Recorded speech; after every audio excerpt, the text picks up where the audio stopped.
everybody. I see we're starting to have people come into the room now, and I want to welcome you, friends, to this, the third webinar in our series of drought-related events and topics with a noted agronomist, rancher, and author Dale Strickler from Kansas. And these webinars are, let's see if I can get this to you, by the National Center for Appropriate Technology Soil for Water Project, which is led by Mike Morris out of Durango, Colorado. Mike, if you want to wave. We always want to begin with the most important piece, and that is to say thank you. And the webinar that you're watching tonight, and a large part of our Soil for Water project, is funded by the Natural Resource Conservation Service, and we are very grateful for that support. It allows us, along with funding from other supporters, to have a great team of people who are ready to help you, who, if you have questions about getting more soil and water health for your operations. Tonight on the webinar, we will have in the chat box Justin Morris from Idaho, and we'll have Darren Gauss from Texas. And our technical specialist, the wizard, is Luz Ballesteros Gonzalez from Texas. And if you've been here before, you know that she's the one who can make all this magic happen, and the rest of us kind of stumble along. So if it's wrong, it's our fault. It's not Luz's. Soil for Water is a program that was born in drought. In the 2015 drought that was in Texas, it was just so devastating.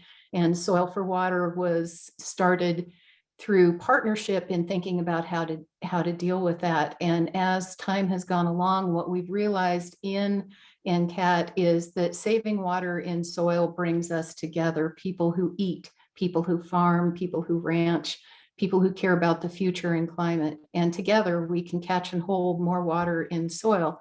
And the way that we do that, especially in Soil for Water, is through peer-to-peer learning. What we recognize is that Dale has a lot of answers, but a lot of people have a lot of answers, and a lot of people have a lot of questions.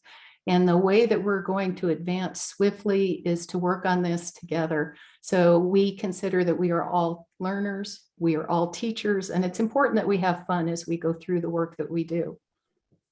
As we're going through the, I didn't introduce myself. I'm Linda Poole, one more of the Soil for Water team. I'm in Montana, and the ancestral and current home of the Assiniboine, the Blackfeet, the Crow, and the Métis nations. And drought is a very personal thing to me. I look out the window, and we still have less than 50% of our annual precip for 2 years in a row. So I'm grateful for this program. I'm grateful for you all being here in this program so that together we can think how to catch and hold more water in soil. I'd love it if you would introduce yourselves in the chat box. Tell us who you are and where you're joining us from tonight. And go ahead and use that chat box, put questions and comments in there. As I said, Justin and Darren will be in there answering your questions. Our format tonight will be a little different. We are going to have just a presentation by Dale with a lot of time for question and answer at the end. So with that, I think I'll turn it over to you, Dale, and we are so eager to learn more about creating drought-free agriculture. Okay, so what we talked about, creating a drought-resilient soil, and we talked about emergency, how to create drought-resilient livestock operations. So what I wanted to delve into this time was more of a big picture view, for lack of a better term. How do we create an agriculture in which we don't worry about drought, or drought just isn't that big of a concern? And at the very end, we're going to talk about eliminating drought. How do you eliminate drought? And so we'll get started here. Now, all of us stand on the shoulders of giants. And so I thought I would borrow from the minds of some really smart people. Albert Einstein said that the definition of insanity is doing the same thing over and over again and expecting different results. Okay. Peter Drucker, famous business guru, said there's no activity quite so useless at becoming more efficient at something you shouldn't be doing anyway. And then Dale Strickler said speed is a liability if you're going the wrong direction. So very brilliant people here. So what I'm going to talk about here, I'm going to be very critical of our current method of agriculture. And that is something that some people become very offended at. No one likes to think their life's work, of which they're very passionate about, no one likes to see what they're doing being criticized. And I hope, and I'm not from the government. I have no authority to tell you what you can and cannot do, or what you should or should not do. What I'm throwing out here are ideas. And what I'm throwing out here is meant to stimulate your ability to look critically at what we do and decide whether we want to continue down the same path we've been going, or should we take a different path. And so I don't want to be like this guy here at the end of the presentation. So especially that guy off to the left with the bulging eyeballs. That's the guy. It's that guy to the right there with the bulging eyeballs that have me worried. That guy looks like he's enjoying this drill a little too much. But so the first question I want to ask is, why is our current form of agriculture so susceptible to drought? I look outside and I'm here in Wichita, Kansas. It is incredibly dry here. We haven't had decent rain since May. And the trees look just fine, but the crops outside of town are completely dead. And this is a seemingly unrelated, but actually very related question. Why is it so hard to make money in agriculture? I remember someone asked me, said, have you read the book, How to Make $1 Million Farming? I go, no, I'd really like to see that. And they said, yeah, page 1 is start out with $2 million. And page 2 is farm till it's half gone and quit. And there's some of us have had experiences not too different than that.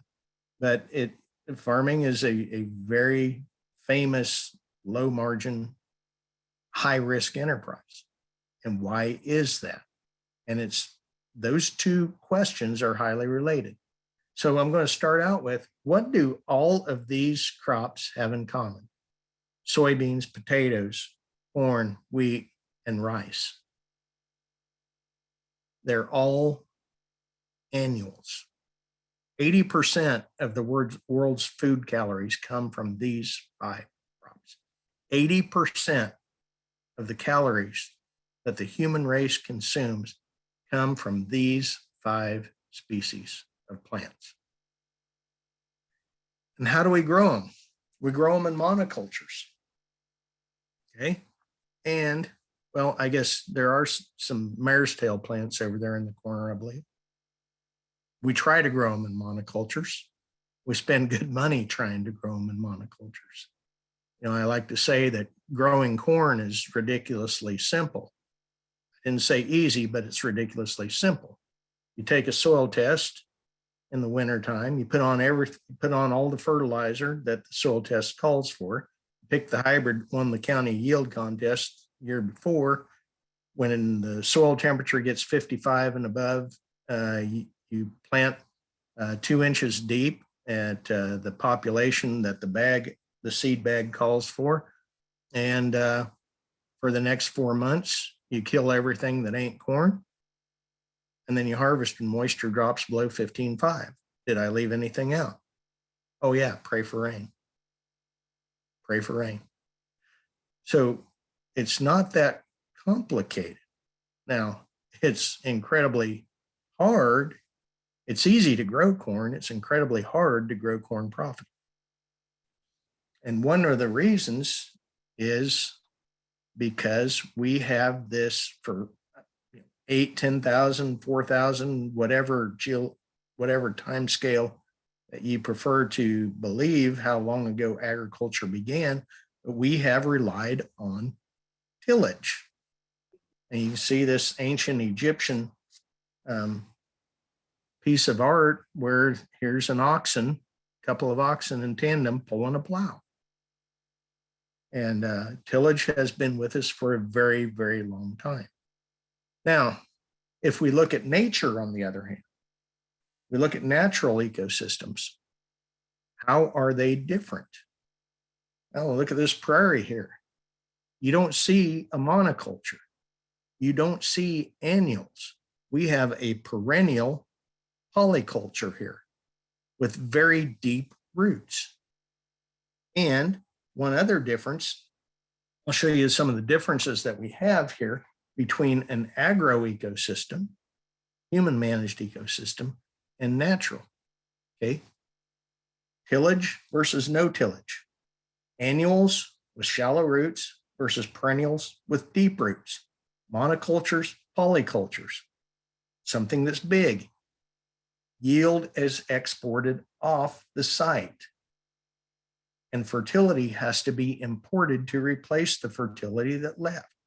Whereas in natural ecosystems, that fertility cycles. In our agro ecosystems, weeds are the bane of our existence. In nature, weeds are just other plants. And so let's take a look at how the difference in these two systems leaves us susceptible to drought and how it makes us susceptible to risk, low profit, and poor economies. And so you say, oh, but we're so much more sophisticated now. We have technology that solves all of our problems. Has it really? Has technology solved our lack of profitability in agriculture? Has technology solved our susceptibility to drought? We have more technology today than we've ever had on the existence of this planet.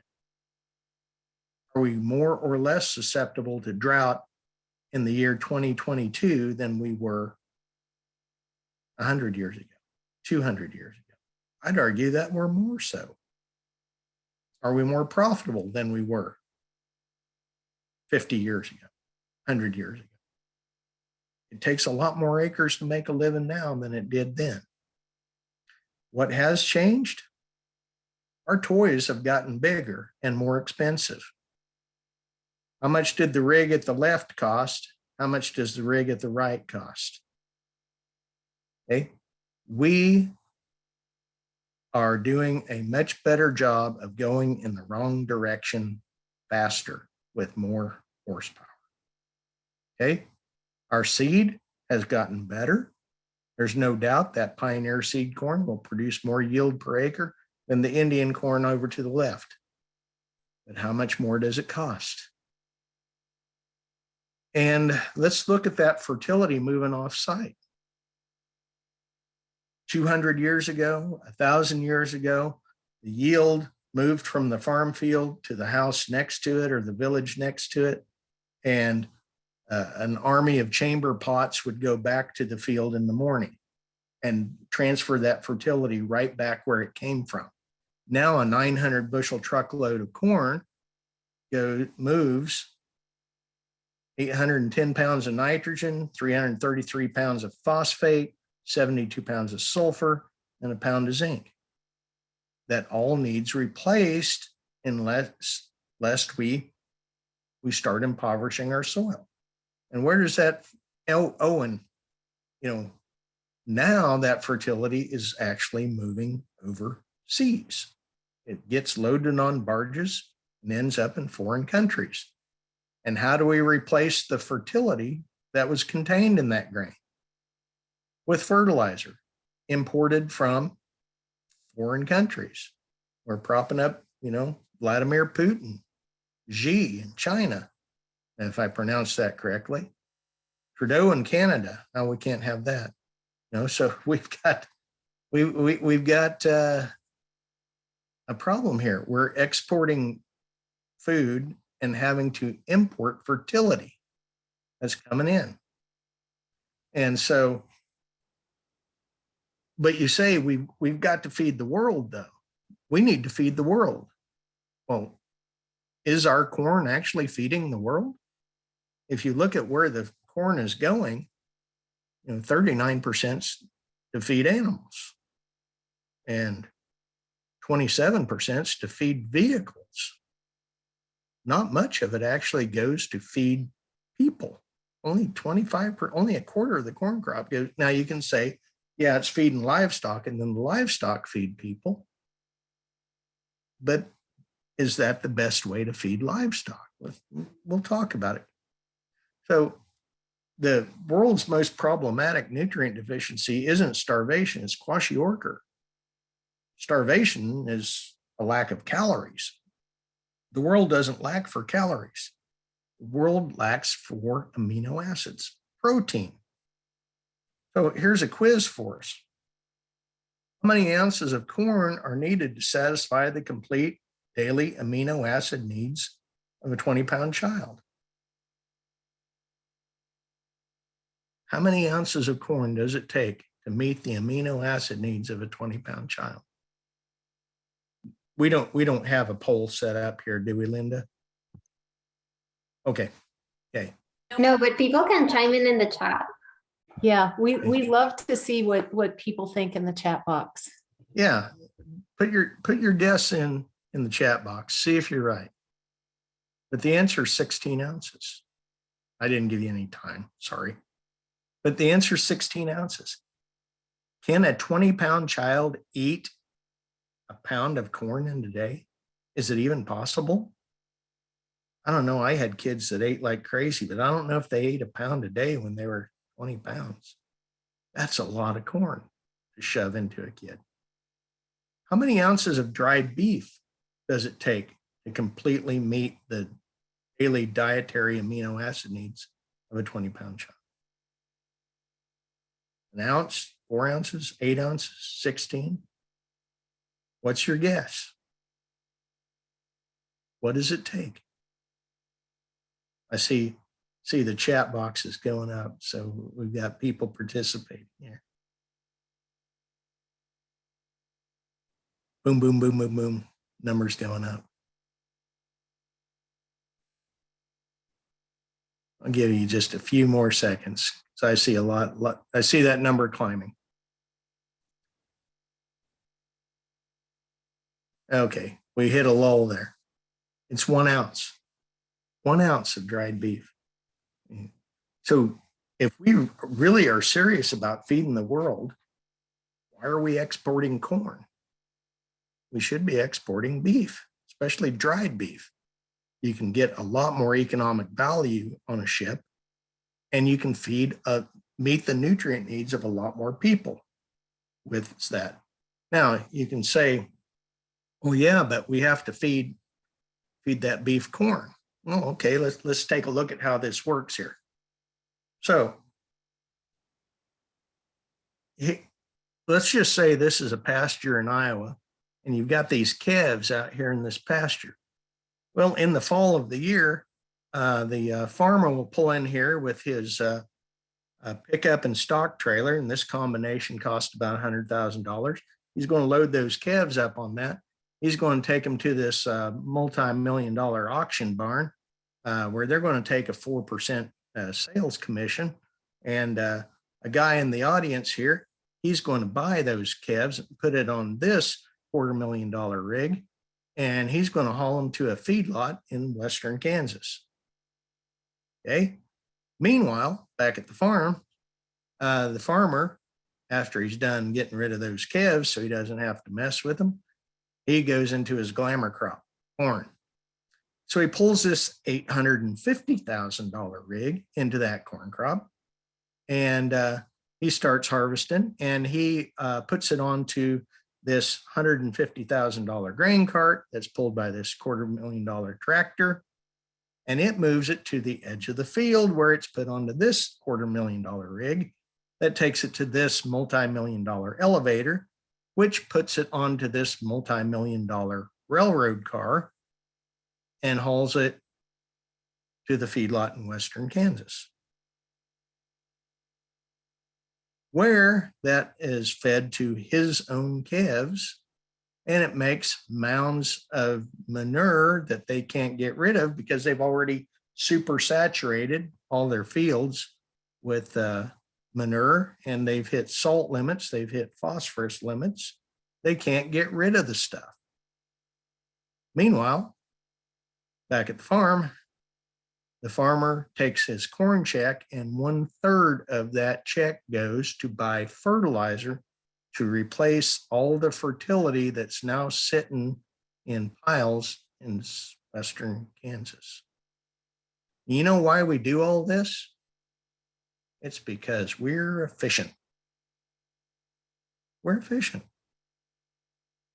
Doesn't that just scream efficiency to you? Oh, you say, well, that's the way things are done the modern way.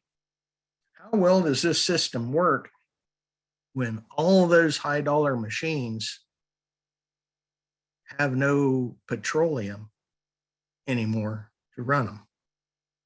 How well does it work when all the phosphorus mines in Morocco and Russia and so forth all dry up, when they're all exhausted, and we can't replace that fertility that we exported in that grain? How well does this system work when we have lost all of our soil organic matter because we've been tilling our soil so we can grow corn? How well does this system actually work? And it might be efficient, or is it? Meanwhile, across the other side of the fence, here's this guy's neighbor. He's the local neighborhood oddball. He raises grass-finished cattle. That's right, he's one of those guys. And his cattle never leave the place until the day they're slaughtered. He sells, all this guy does is go out and spend an hour a day and running a poly wire. And boy, what a lazy goof. And instead of selling his calves for $1,200 at the auction barn and getting 4% commission taken out, he sells direct to consumer, and he sells a fat animal for $2,400 a piece. And this is critical, and his fertility, his soil fertility doesn't leave the place. It cycles right back out onto the field as nature's perfect soil improvement medium, ruminant manure. And instead of having shallow rooted corn occupying most of his ground that only has growing roots in the soil for about 3 months out of the year, he has perennials, deep rooted perennials that build soil organic matter and are much, much less susceptible to drought. So I'm not anti-technology at all, but let's not use technology to prop up the system. Let's use technology to make a good system better, not put Band-Aids on bullet holes. Instead of putting Band-Aids on bullet holes, let's get our agriculture system out of the line of fire. So I talked about all this efficiency. Now, what causes us to, what's the limiting factors to our profitability in agriculture? I think this graph says a lot. Now it's about Canada and it's dated a little bit, but can you see the trend? So when I talked about this piece of machinery and this piece of machinery and having to buy fertilizer and spending money to control weeds because we want to try and grow a monoculture, almost every check that we write in agriculture is written for the purpose of fighting against nature. Think about that. Think about what you write checks for. Think about what you're writing checks for. Are you writing checks for natural processes?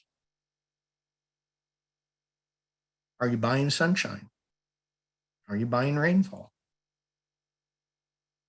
Are you buying carbon dioxide? Those are the things that our system should be running on.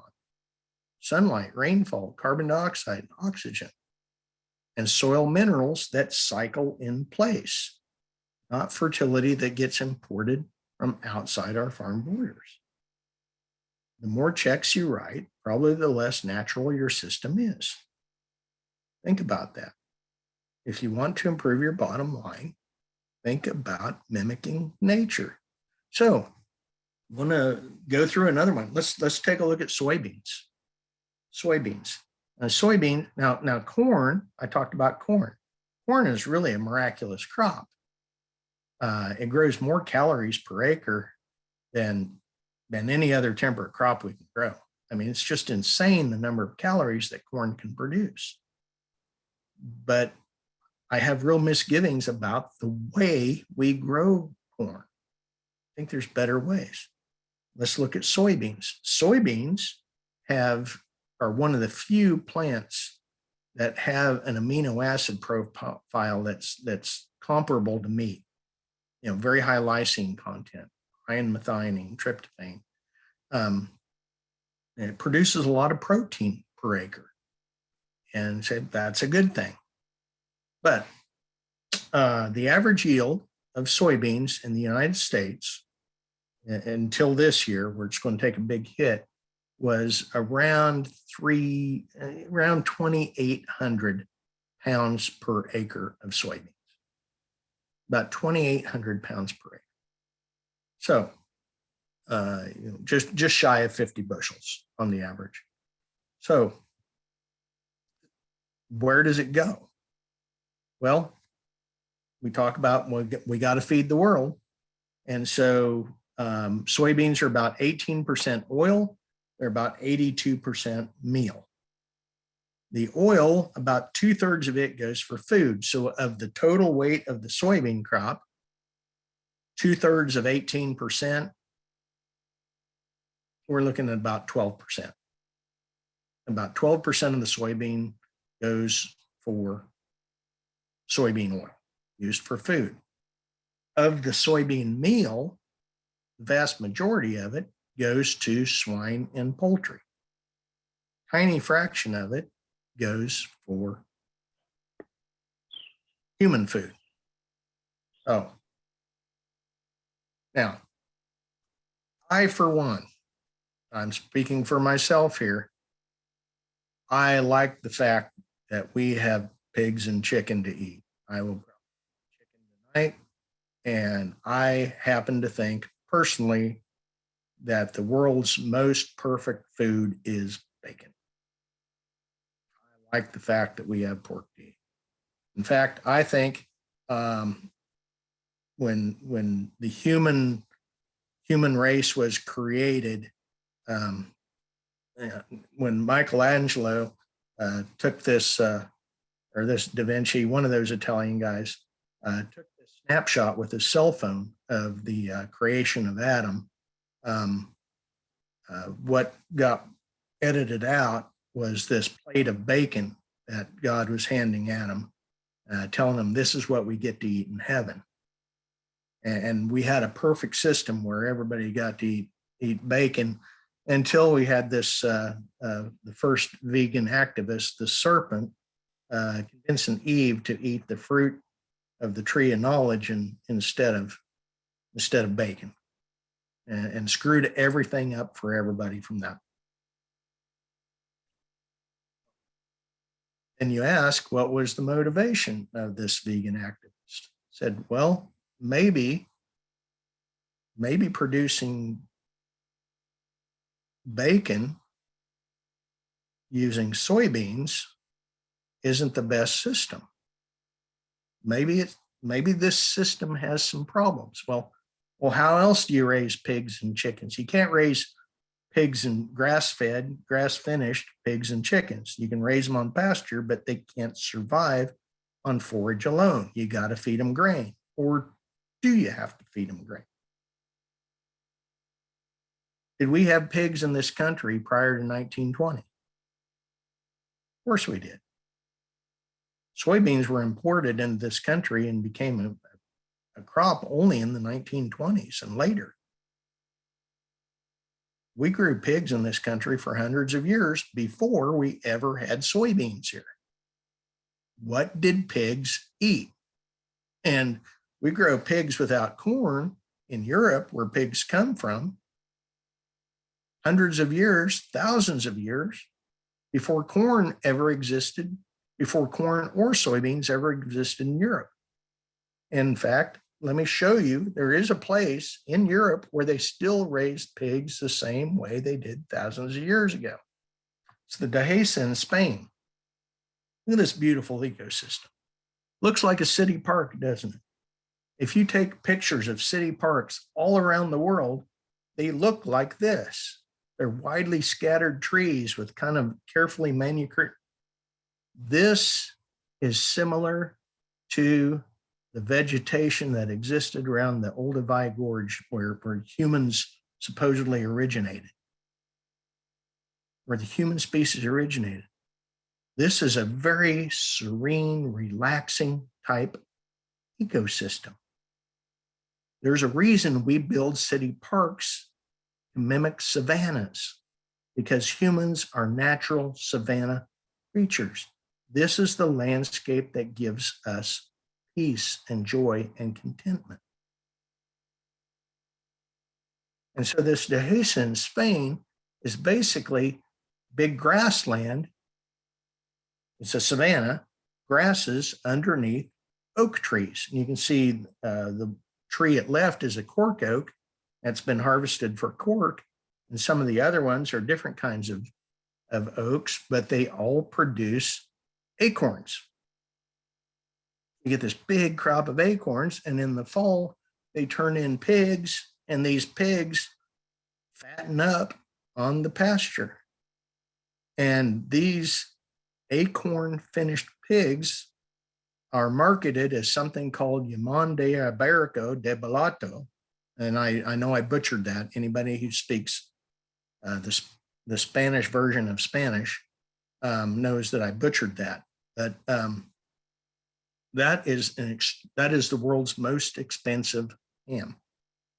It brings incredibly high prices, like $600 per ham in the world's upscale markets, because it tastes so good and is so healthy. Rather than having a totally screwed up omega-3 to omega-6 ratio like a soybean-fed pig, these are as healthy for you as olive oil. The fat in this is incredibly healthy and incredibly delicious. And look at the landscape there. This is not, when this is done being harvested, you still have this beautiful park-like savanna. You don't have bare soil like you do with soybeans. Does this hold some potential lessons? The only reason this still exists is because this place is too rocky, too shallow, too drought prone to grow corn and soybeans. Because if it could, in our stupidity, we would have eliminated this. Isn't this a beautiful system? And we can do the same thing in the United States. Here's a hazelnut. Hazelnuts have a similar protein oil content as soybeans. And the average yield of hazelnuts in the United States is, guess what? 2,800 pounds per acre. The same as soybeans. The same as soybeans. why are we not capitalizing on the ability to run swine and poultry out on pastures that produce not just grasses and legumes, but also concentrate food? Okay. Things like persimmons produce an incredible yield per acre. Now, the ideas that I'm putting out here have existed around the world for thousands of years, and you think, oh, that's weird. You know, who's going to do that? We can't feed the world doing that. We did feed the world doing that at one time. And, well, we can't feed our current population. You know what?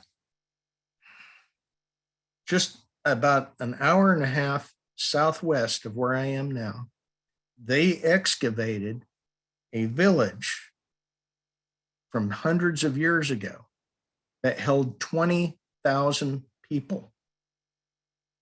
This was pre-petroleum, people.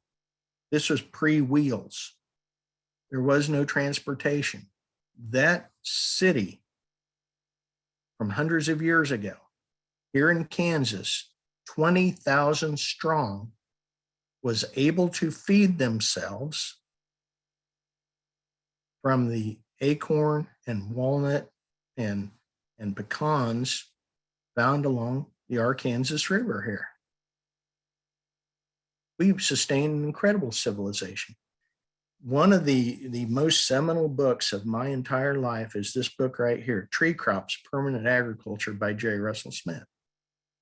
He went around, he was a geographer, wasn't an agronomist, wasn't an animal scientist.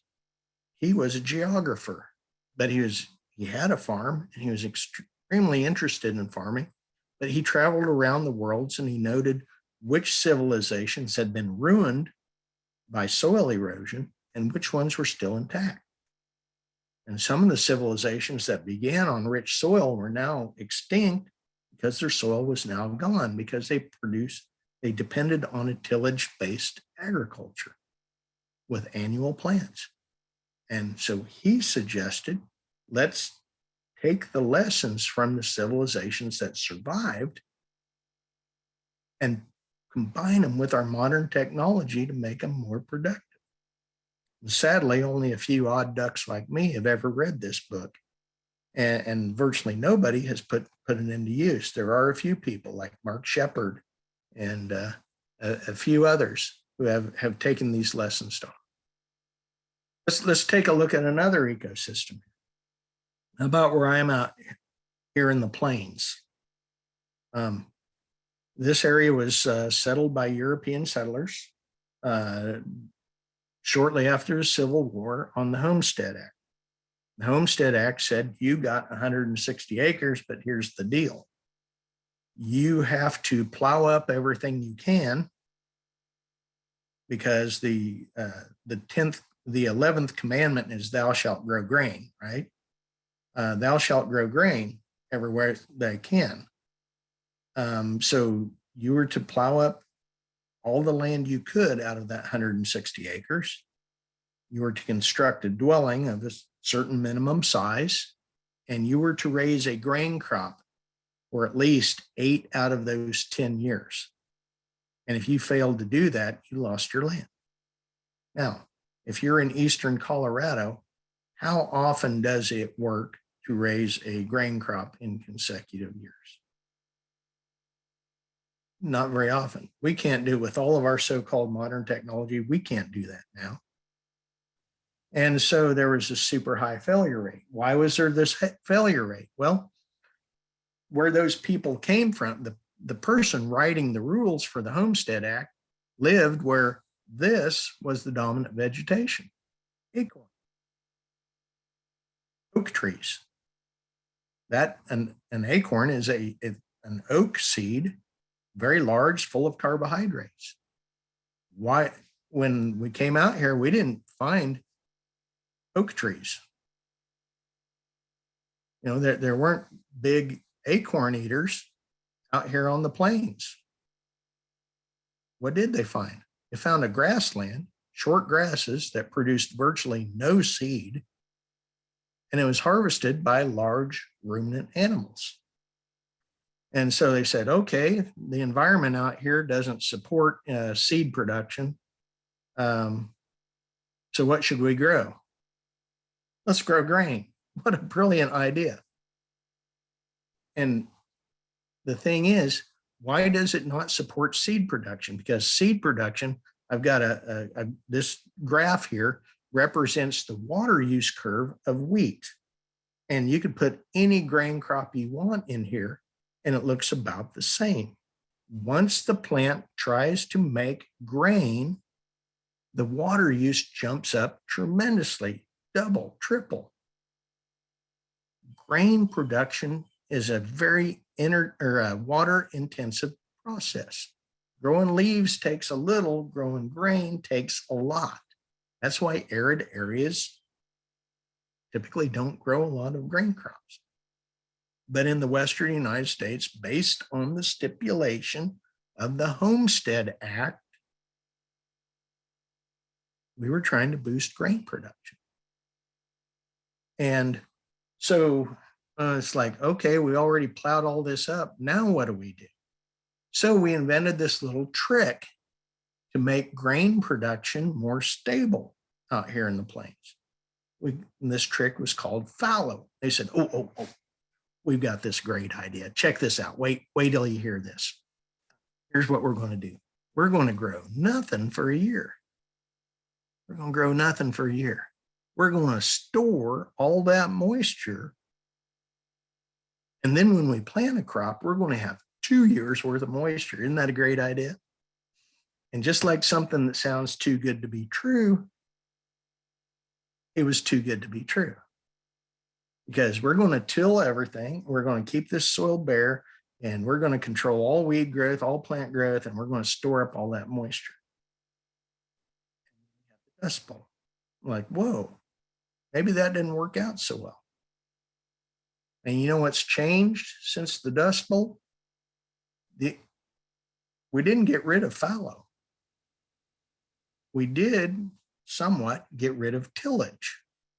We went from tilled fallow to chemical fallow. Okay. So we just switched we didn't change the system, we just changed the technology, propping up the system. Okay.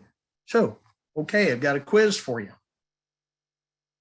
So, on average, what percentage of the rainfall that occurs during a 10-month fallow period in the plains is stored and is available for the following crop? Put your guess in the chat there. 0 to 20, 20 to 35, 35 to 60, 60 to 90%. I see the numbers rolling in. Keep them coming. Keep them coming. Oh, it's pegged out at 99 plus, so I'm not sure what. Okay, I'll stop you before you go in and invest too much into this. It's a bit of a trick question, because if it's tilled fallow, the answer is A. The average over multiple sites in the high plains for tilled fallow is 11%. 11%. Under no-till, the average is about 25%. So about twice as much, but how efficient is that? Now, so here's how fallow works, folks.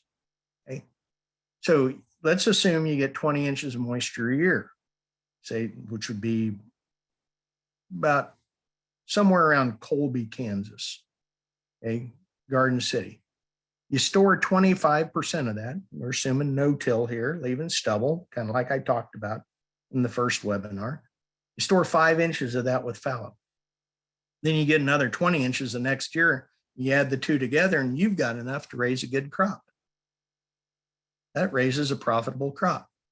But you accomplish this, you didn't change 20 inches into 25, you changed 40 into 25. Who thinks wasting 38% of your most limiting factor is a good idea? Okay, so fallow basically is a system of where you waste 100% of your sunlight, 75% of your moisture, and you starve your mycorrhizal fungi into extinction. You get rid of the natural microbes that give you drought, that would have given you drought tolerance if they were still there. And we starved them out because we were single-mindedly in pursuit of grain in an environment that doesn't naturally produce grain. And the chem fallow worked better than the tillage until this came along, herbicide-resistant kochia. And this came along, herbicide-resistant Palmer amaranth. Now we've got weeds that chemicals don't kill. They say, well, I guess we're going to have to go back to tillage. No, they're both means of propping up an inappropriate system. Okay, so let me talk about a better system here. Let's, instead of raising grain crops, let's replace fallow and grain with grazed forage. We had an ecosystem that produced leaves harvested by large ruminants. Let's go back to that.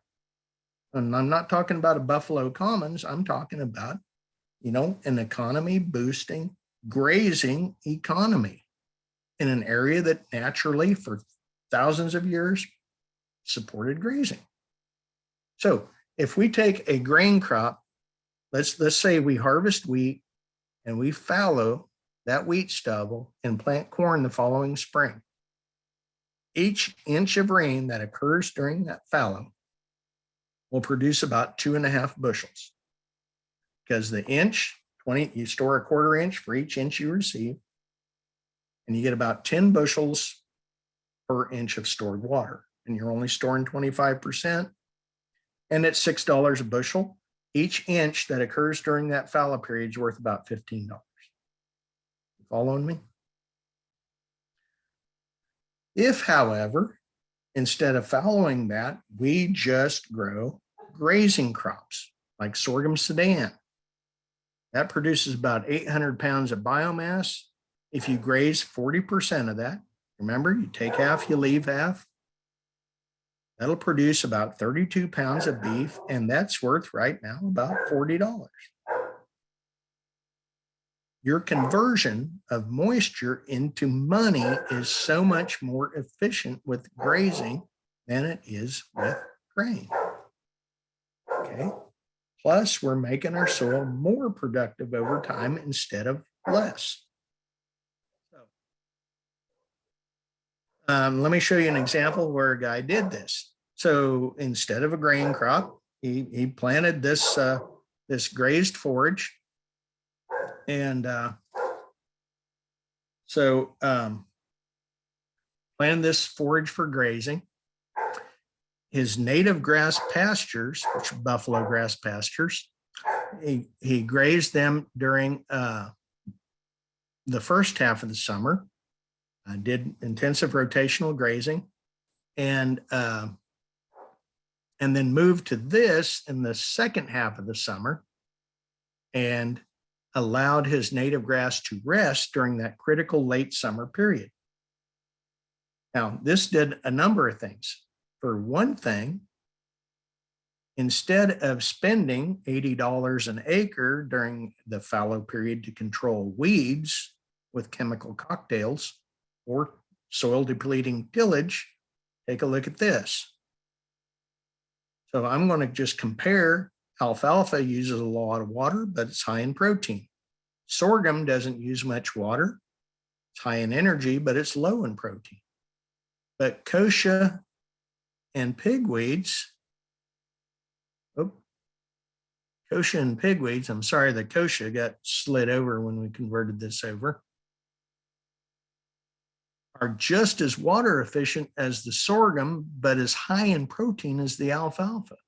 In a grazing system, you don't spend money on herbicides to kill this. These are free feed, free seed that make free feed. You don't have to spend money to get rid of them. They're part of your crop. And that's a huge economic savings. And look at what it does. I showed you this when we were talking about making your pastures more drought resilient. So take a look at this. Remember, late summer is the hardest time. I mean, when overgrazing wreaks havoc on warm season grasses. So this particular farmer pulled off his warm season, grazed them hard early, got off, rested them the last half of summer by grazing that sorghum Sudan grass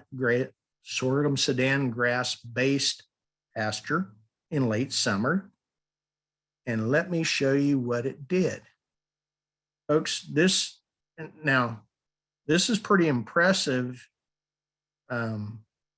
for October 1st in a lot of areas.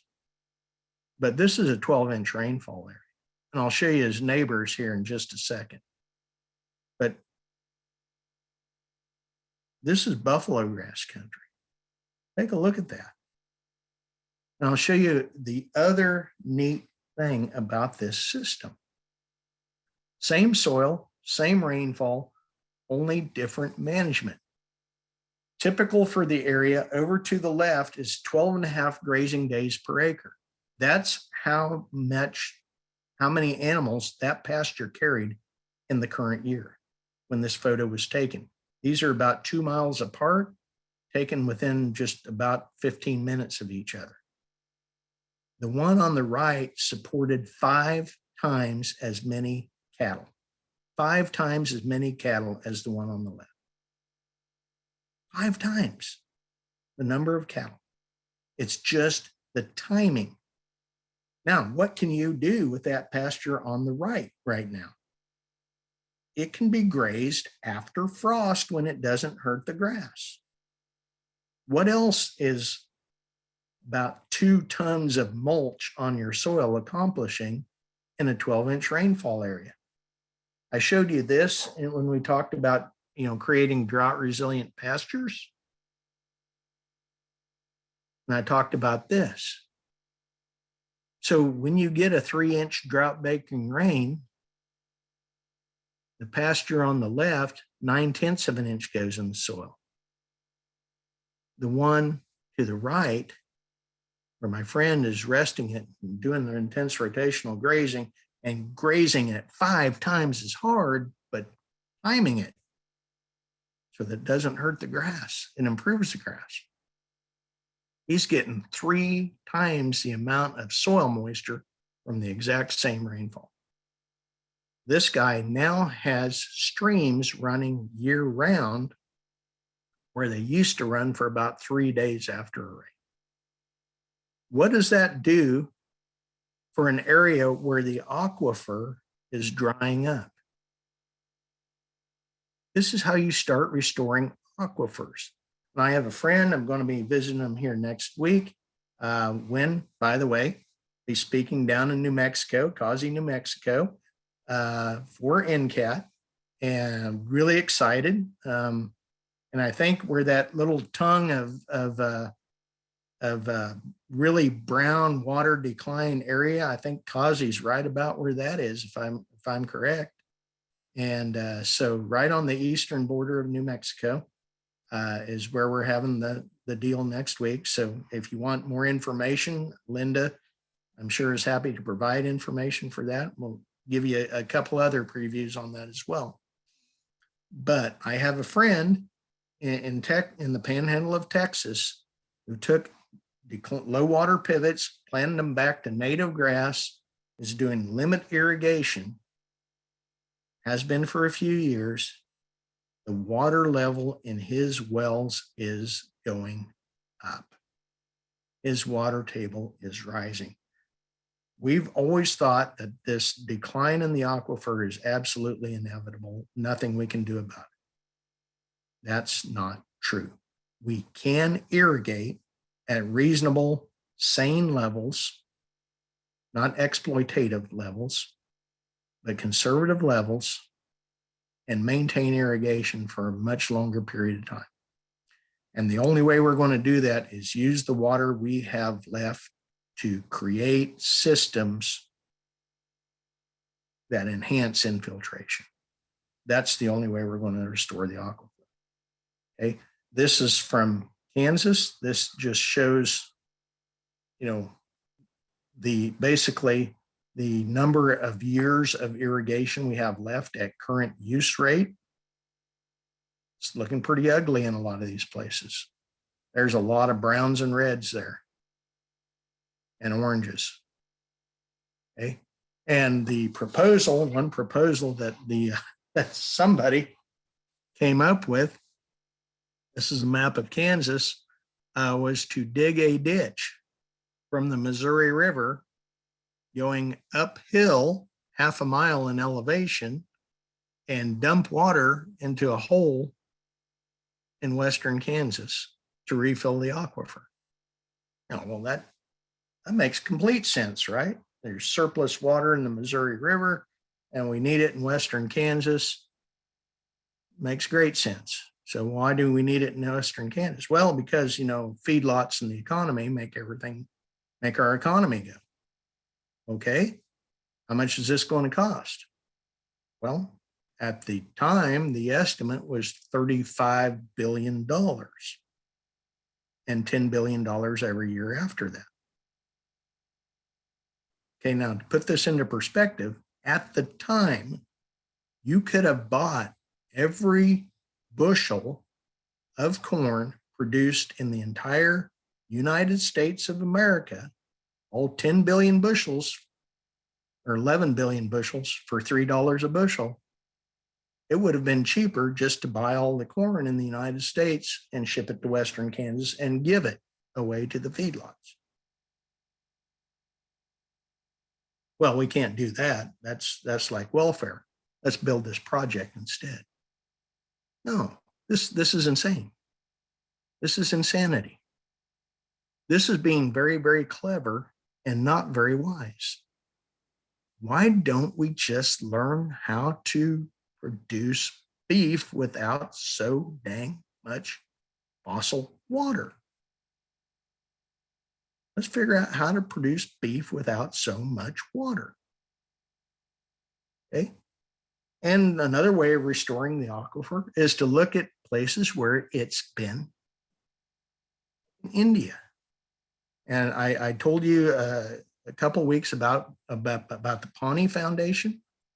I don't know what PAANI stands for, but if you Google this, there's fascinating YouTube series on this by Andrew Millison. But the structures you see here are designed to trap water during the monsoon season, hold it within their stream beds that otherwise go dry 8 months out of the year, and force it to soak in. They now have year-round well water in this area.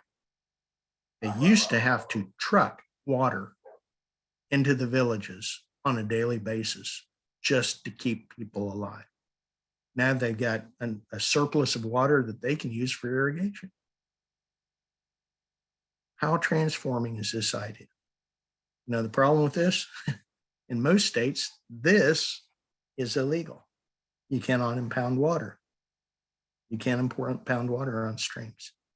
We need to start thinking about how we rationally make water laws that have been on the books for 150 years and no longer serve the purpose. Okay. Now, I told you, there's the grand finale. How do everybody complains about the weather, but nobody does anything about it? That's a lie. We do something. Problem is, we make it not rain. We just didn't know we were making it not rain. Well, let's learn how to not make it rain, not make it not rain. Let's learn how to make it rain again. We could sure use it right now, I think. So, what makes it rain? What are the natural things that make it rain? Well, one thing is transpiration. Transpiration is the movement of water vapor from plant leaves up into the atmosphere, and then it cools and comes back down as rain. That's how it works. evapotranspiration, forms clouds, and it rains. So what happens when you remove vegetation? What happens when you eliminate forests? What happens when you eliminate prairies? What happens when you have fallow? I talked about how fallow is so devastating to economy, how devastating it is to your soil. What effect do you think fallow has on rainfall when there's millions and millions of acres of it in an area? You no longer have transpiration. You don't have transpiration. So you don't get this cycling of moisture like you used to. There have been Pacific Islands that used to be rainforests, and they cut down all of the trees, and now they're desert islands because there is none of that transpiration to make things, to make the water cycle like it used to. What they call the local water cycle. Another thing, I was taught in school, in grade school, when we took, grade school science, said at the center of every raindrop, there is a condensation nuclei. And what a condensation nuclei is it's a little speck of dust, little piece of soil, piece of sand or silt or clay. And the water droplet forms around that. And I thought, oh, that's cool. I thought rainwater was pure. I didn't know it was part dirt, but it is. Well, except that's not quite true. Even though generations of us were taught that, it turns out that soil particles in the air, like what you see here, are really very poor condensation nuclei, because most soil particles are not hygroscopic enough. They don't have enough attraction for water to make a ball of water around them heavy enough to fall out of the sky. They don't have enough attraction for soil. Just isn't very good at being a condensation nuclei. And when you have a lot of soil in the air, you get what you have here, a brown haze. You get this brown colored haze in the sky. And usually you have this when you're in a drought. It doesn't rain when you have brown haze in the sky. So what does make it rain? Well, as it turns out, the effective condensation nuclei, mushroom spores are one of them. How do you get more mushroom spores? How do you get mushrooms? Keep them in the dark and feed them manure? You have to have decaying material. Where is that decaying material? It has to be on the soil surface. Will you get mushrooms on land that's being tilled? Of course not. You don't get mushrooms in tilled soil. Mushroom growth is actually a sign of pretty healthy soil that has an active fungal decay cycle. In mushroom spores, there are some species of mushrooms that can launch spores. This is an incredible story. At several times, several thousand Gs against the force of gravity. I mean, more energy than the space shuttle and a little bitty spore that sends it airborne. And one of the people who discovered the connection between spores, fungal spores, was a plant pathologist at Montana. And he was trying to predict when wheat disease would occur. He says, well, we're going to monitor the spores, and yet, the spores, the disease triangle, if you ever took plant pathology, there's the host, there's the pathogenic organism, and then there's the environmental conditions. You had to have all three. Well, we know wheat gets leaf rust, and we know that the leaf rust organism, and then it's got to be humid. So we're going to track when the spores move in from the south, and we're going to track humidity and rainfall. And he found that the spores and the rainfall always occurred at the same time. You said, wow, it's almost like these spores are triggering the rainfall. Turns out they were. And you think, what a great evolutionary adaptation. The fungus needs rainfall in order to survive. It makes its own. It makes its own. The fungal spores that survived were the ones that had the ability to attract water vapor to them and fall down to land on a wheat plant in the rainfall. What an incredible system, unless you're a wheat grower, of course. But the fungus brings you rain. And it's amazing. And then another really powerful one is pollen grains. Pollen can attract enough water vapor to make it rain. Volatile organic carbons from aromatic trees like pines, spruce, a lot of coniferous trees emit these volatile organic carbons that can attract water vapor. And there are bacteria on leaves. Said, well, the leaf rust says, well, hey, we can cause disease, but we pay for it in rain. And Pseudomonas syringae, another pathogenic bacteria, is and they actually discovered this. The first use of this knowledge was, how American is this? Create artificial snow for ski slopes using these bacteria. This is how they get it to snow when it's above freezing. Bacteria.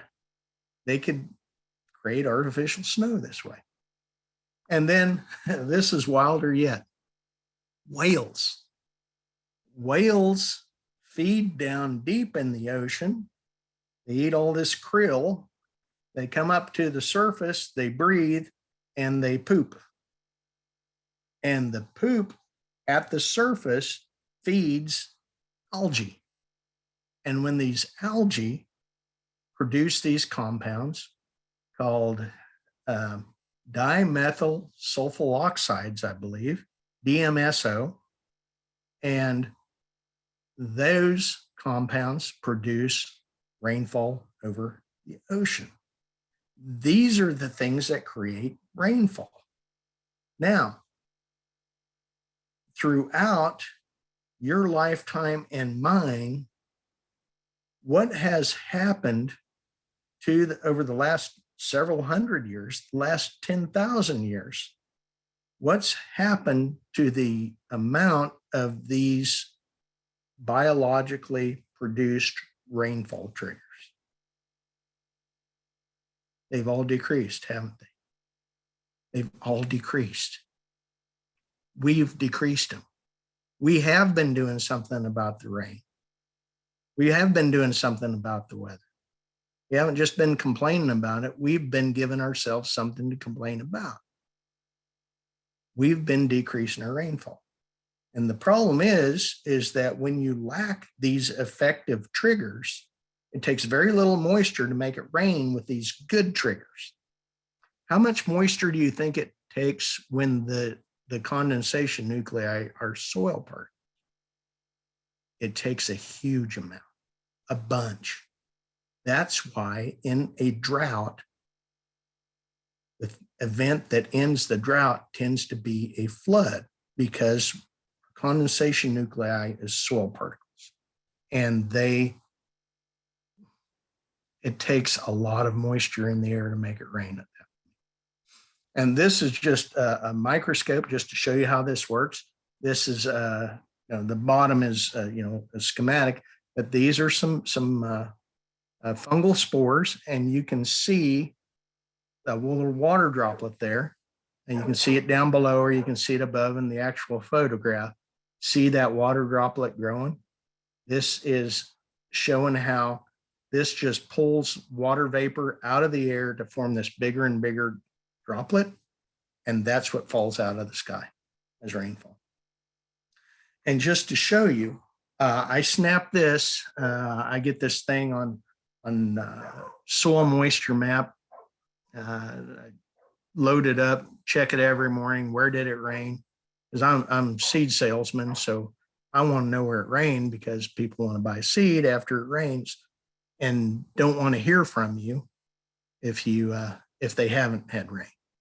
So I heard it rained all over said, man, it rained.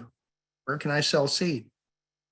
And this was taken at the end of May of this year. And take a look where they did not get rain.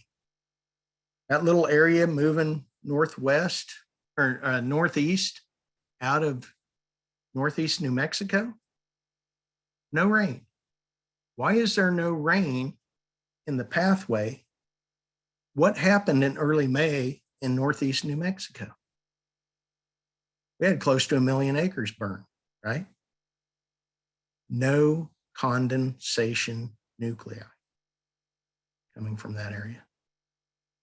No condensation nuclei. So all that moisture laden air that was coming through there didn't have a trigger. Didn't have a trigger. And it didn't just affect that part of New Mexico. Right. And a real climatologist could probably look at what I'm saying here and say, oh no, that's not correct.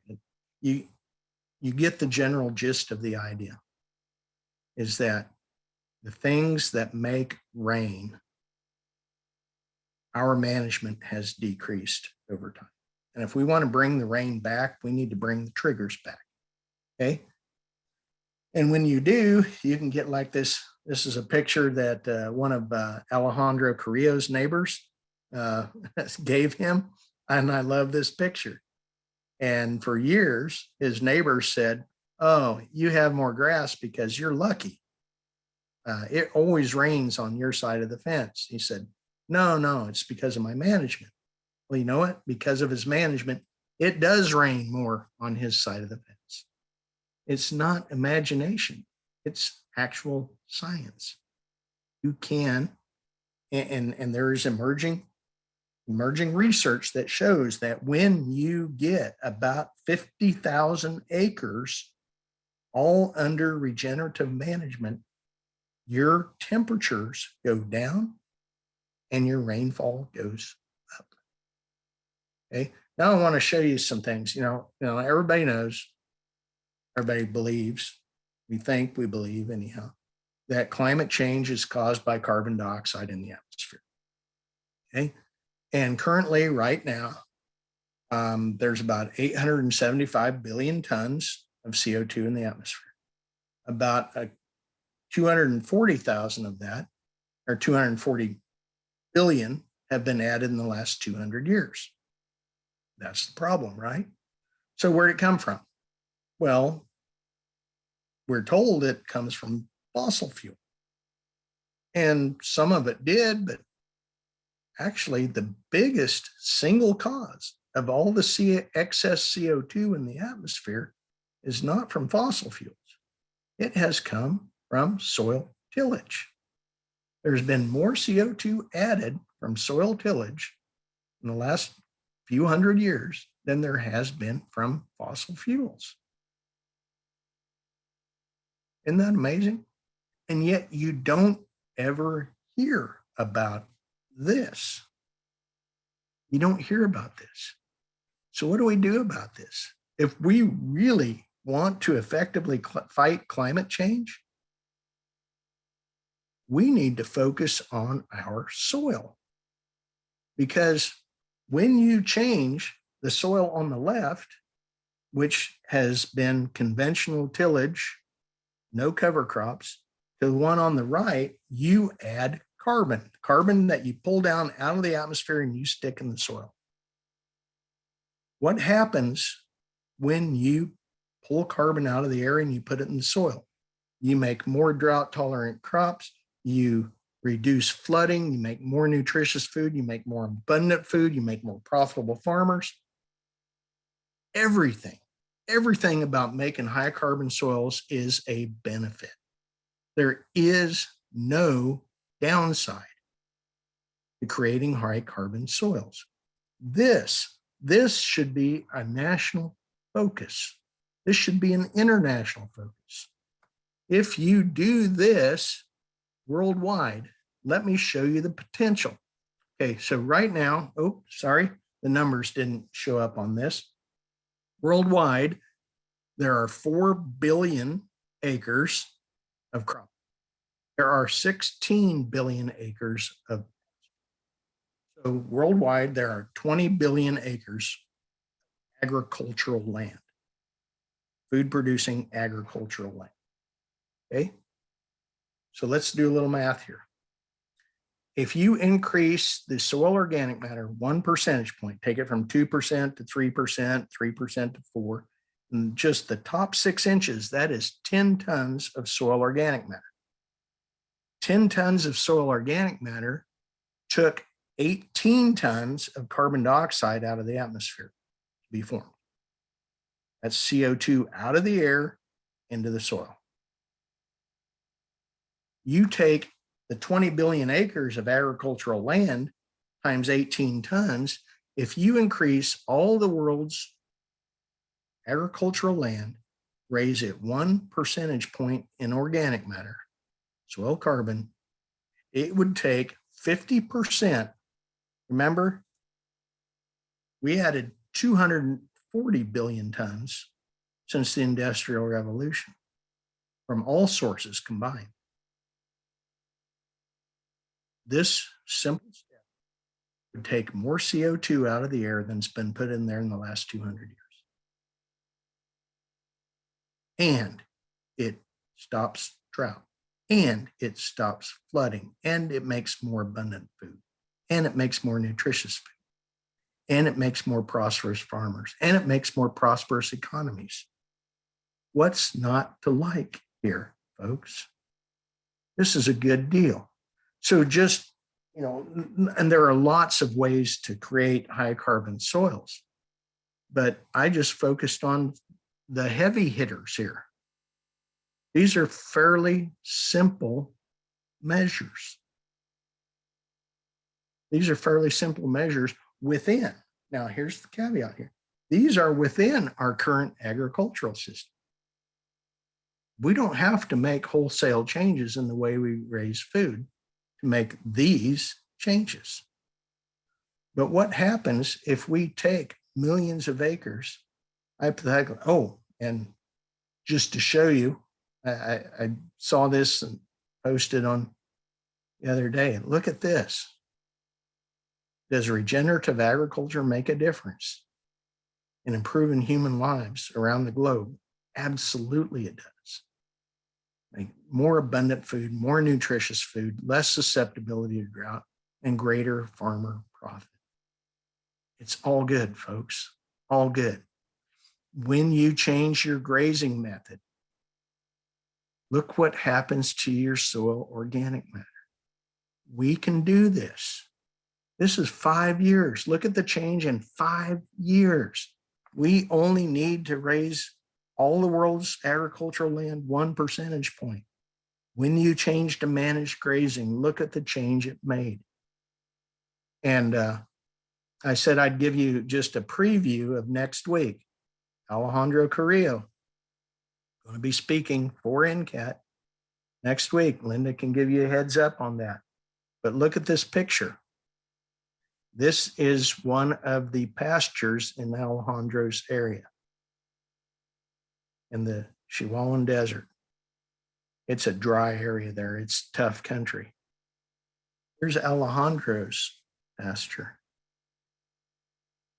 See those hills in the background? It's the same area, folks. Photo taken the same time. It is absolutely amazing what you can do with managed grazing. And something else. Now we talk about CO2 and the greenhouse effect is causing an increase. I showed you on the first webinar, this soil thermometer.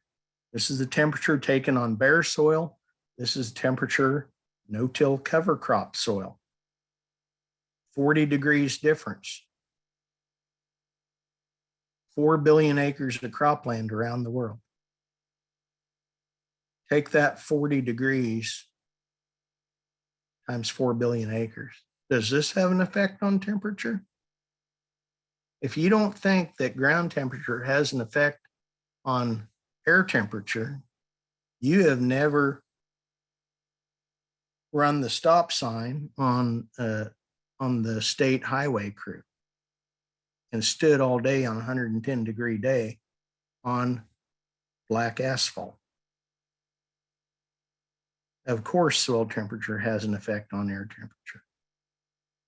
Said, our land management does have a huge effect on our climate. And when you create these big areas of hot soil, you get heat domes. And heat domes, look what's happening to the rain clouds. And if you want to see an actual photo of this, go look at some recent rainfall maps. This is what's been happening to the Southwest United States. And once you create these big dry areas, this heat dome thing becomes self-perpetuating. Hot, dry soil begets a lack of rainfall. So we need to climate change, NASA, NOAA, all these government agencies, International Panel on Climate Change.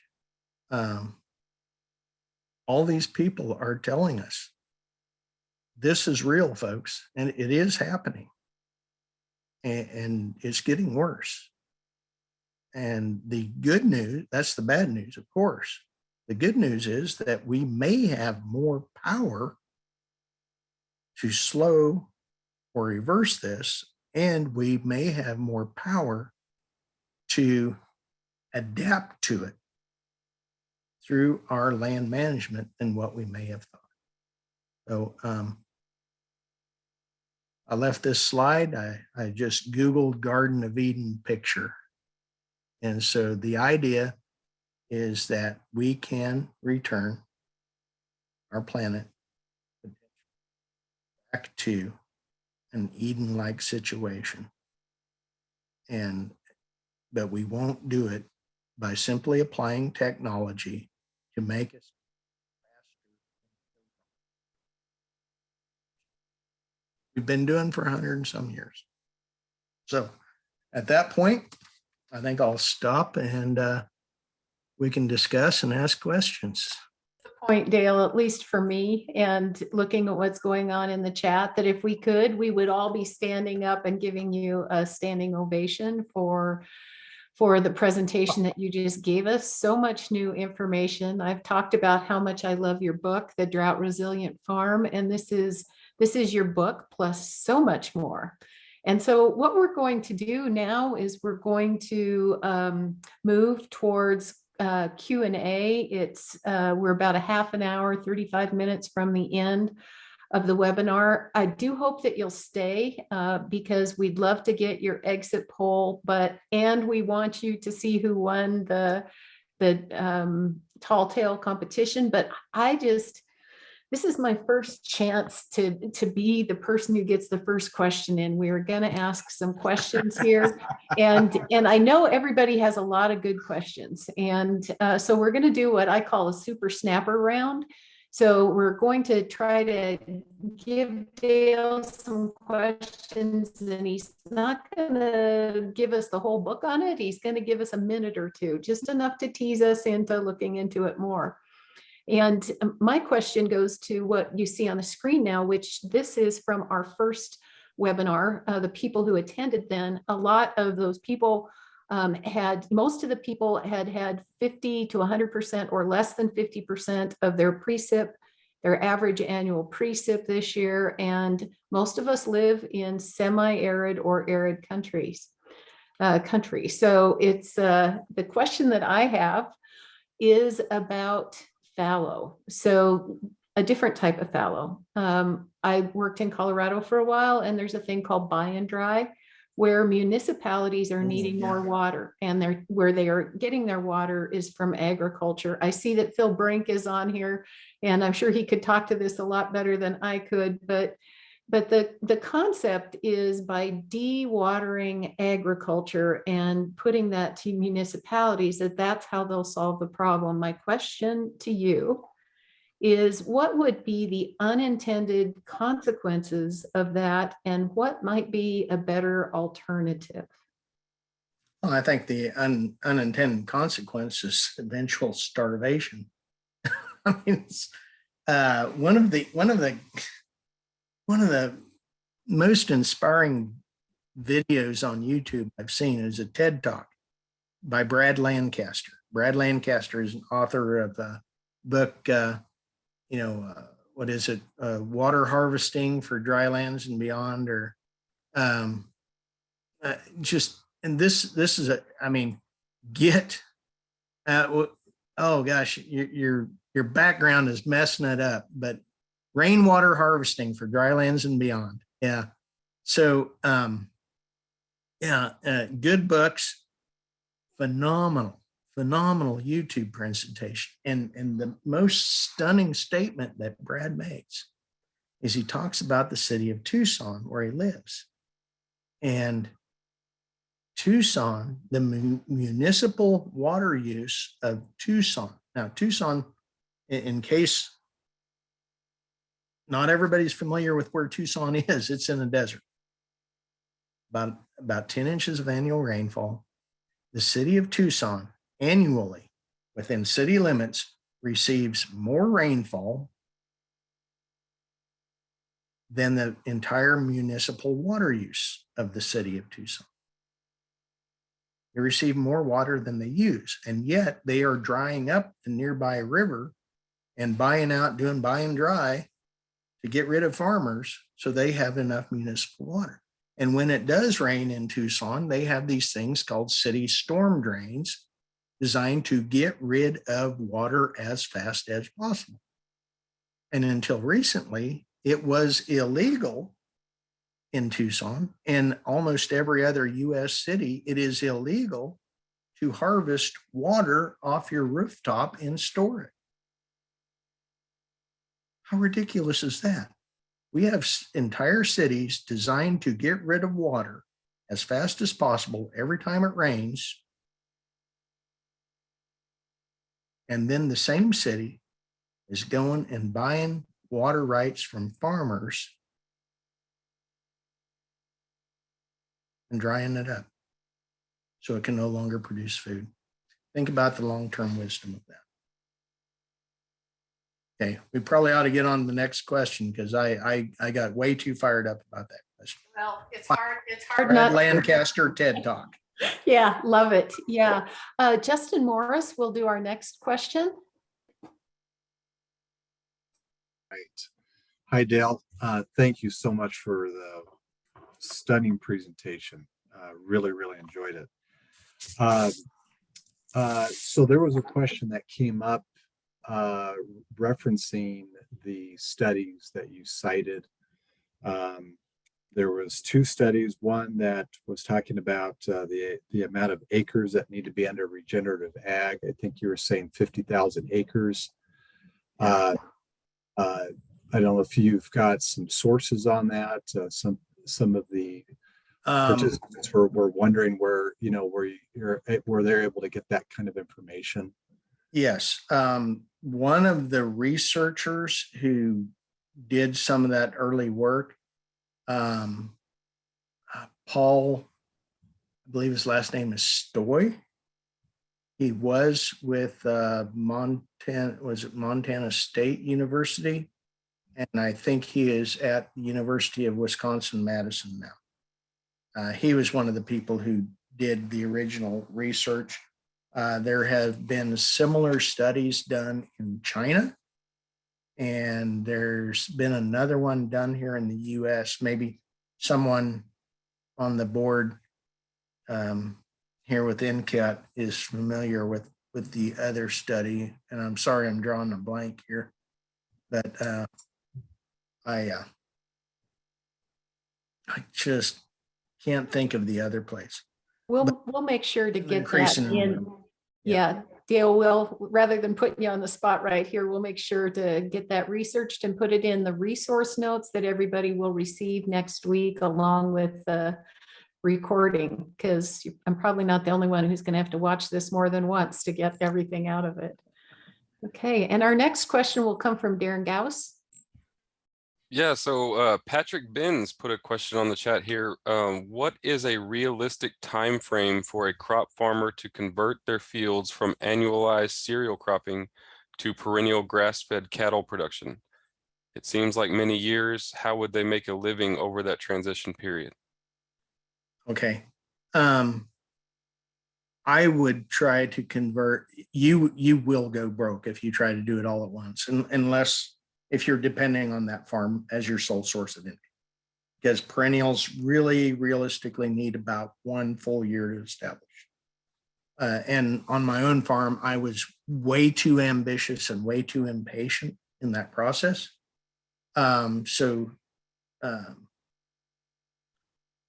I recommend no more than 25% of your acreage converted to perennials at a time. Now you can do grazed annuals on the rest of it in the meantime.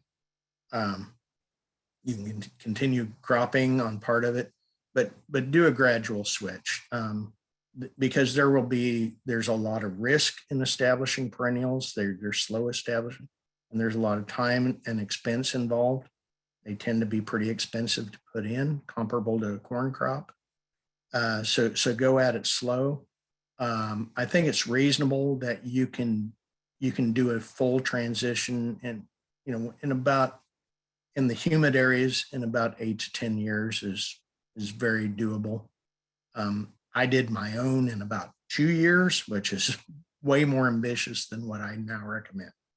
I just felt so strongly that I just couldn't wait to get going. And I had a conversation today on how can we establish perennial pastures faster without sacrificing a full year of establishment. And so there's some tricks that I think, it's like whenever you write a book, I wrote Managing Pasture, and as soon as it was done, like, oh man, there's so many things I wish I had put in here that I wasn't able to. You have to stop at some point or the book will never get written.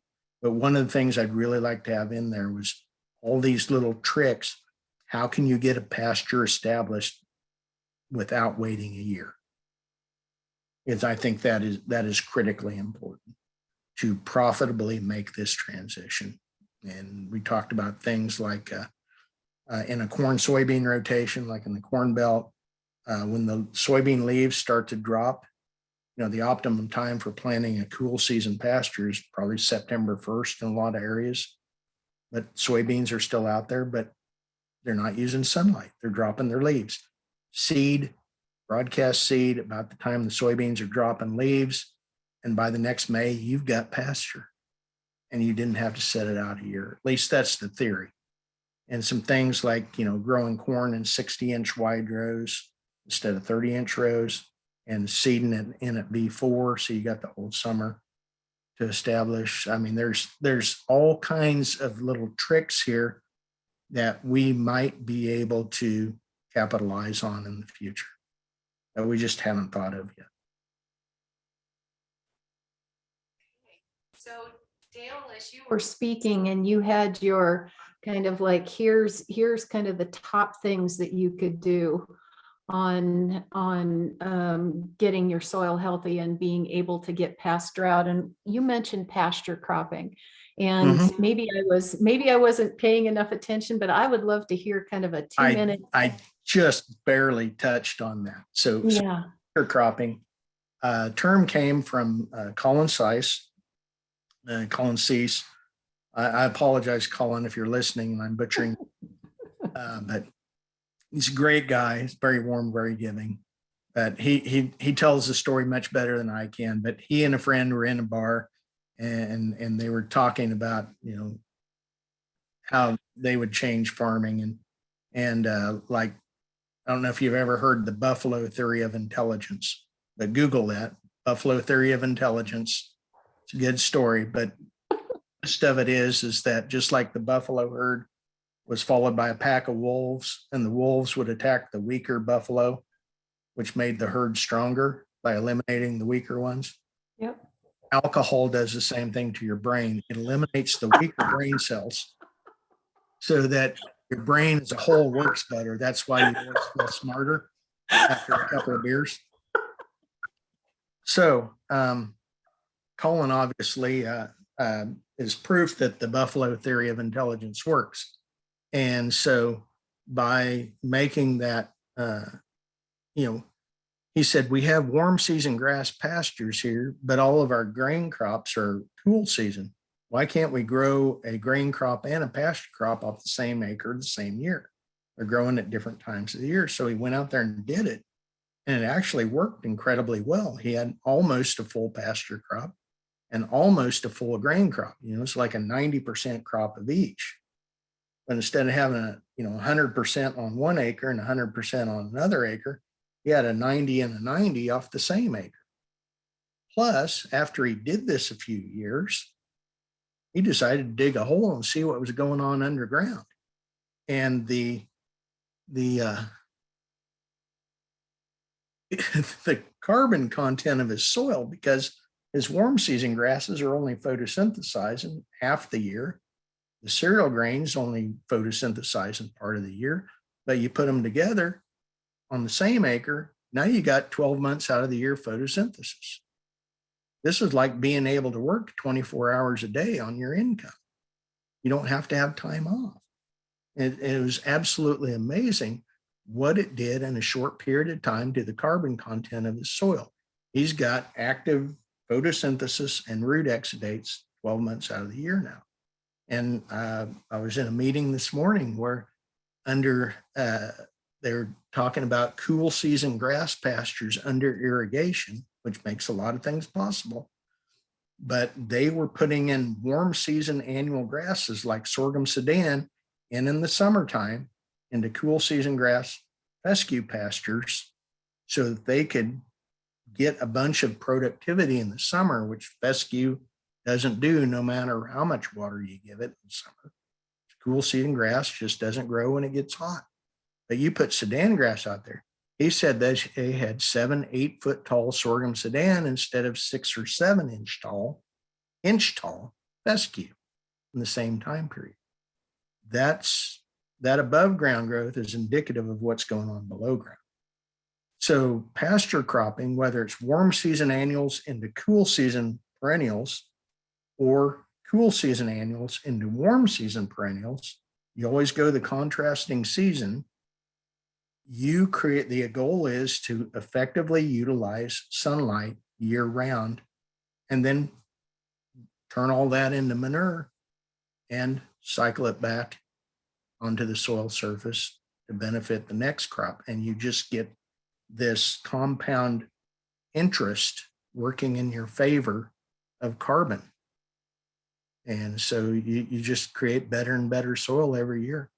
And where I did that, every single year, I got better and better results on the same no rain that I got every year I tried it.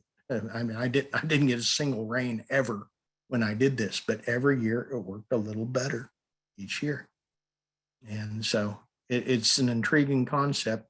And some people are actually harvesting grain, not grazing everything, but harvesting, say, wheat off a patch of native grass and then having the native grass after wheat harvest. It's really, really impressive. Yeah, those Australians, they have a lot of good stuff. Di and Ian Haggerty. Someday, I hope we can talk with them too. Justin, how about, do you have a question for Dale now? Yes, there was a question regarding jumping worms. So they're looking at spreading composted manure and hay to increase their organic matter in their pastures. So they want to be able to, retain moisture by doing that. But then they'll end up spreading jumping worms all over the pastures in the process if they don't get all the worms out of the compost. Oh my. So they're worried about the effect of the jumping worms actually eating up the organic matter on the surface and actually kind of going backwards. That is a concern. Jumping worms are, I don't know how they got into this country, but they are an issue. And I wish I had an answer for that. I'm not being flippant here, but I'd honestly look at chickens. I'd honestly look at chickens and have a big old mob of turkeys or chickens out there the day you spread that compost. And even that's not going to be complete, because you've got jumping worm egg cases out there that are also going to be an issue. But I wish I had a better solution for you, but I don't right now. I've been asked about Asian jumping worms, and I wish I had something good. One thing about it, and I don't know how you get rid of them without getting rid of your night crawlers and your native earthworms, but I know you can take electrodes on a small scale, pass current through the soil, and the worms all come up to the top. So maybe that's a way of feeding chickens and getting rid of Asian jumping worms. But yeah, I see Lucinda's talking about that also works great for grasshoppers. So sorry, I wish I had a better solution. Yeah, I kind of wonder if you made a solution with the compost so that you were only like maybe applying a liquid solution on your pastures to kind of get some of the beneficial effects without getting the worms and the eggs with it. Yeah. And it may be possible to, I don't know if you put the compost through a heat process. Most compost goes through a thermic phase where it heats up, and one of the ideas is to kill any organisms in there. And I'm sure earthworms, but if compost sits in a pile and the jumping worms are coming up from below, I don't know how to keep them out. So don't know enough about the situation to answer intelligently. So I should probably just quit. Thank you, Dale. Too much ignorance. So we have another question from the chat. It seems like agroforestry, and then also somebody else called out silvopasture, fits nicely into the drought resiliency concept you've been talking about. What are your thoughts on intentionally including trees in land management practices? I love it. I think we have very myopically considered the removal of trees from our landscape to be a desirable goal. And I think it has brought us backwards. Of course, if you have pasture, and not all trees are beneficial. There are some trees are better than others. I can't, that Tree Crops by J. Russell Smith, there's another one called silvopasture. I can't remember the author's name right now. Steve Gabriel, I believe. Fantastic books. I'd start with Tree Crops. It's a wonderful, wonderful read. It's one of those books that I read once a year, every year. I've probably read it through 40 times, and it still just captivates me. There have been other things since that have been written that are probably more scientific, more up to date, but it's hard to beat the original. I could watch it over and over and over, or read it through over and over and over again. It's like Forrest Gump. I could watch it over and over again. So I laughed, I cried, but it's the combination of, it's not just trees, it's the combination of grass and trees where I think the real magic. We are a large mammal.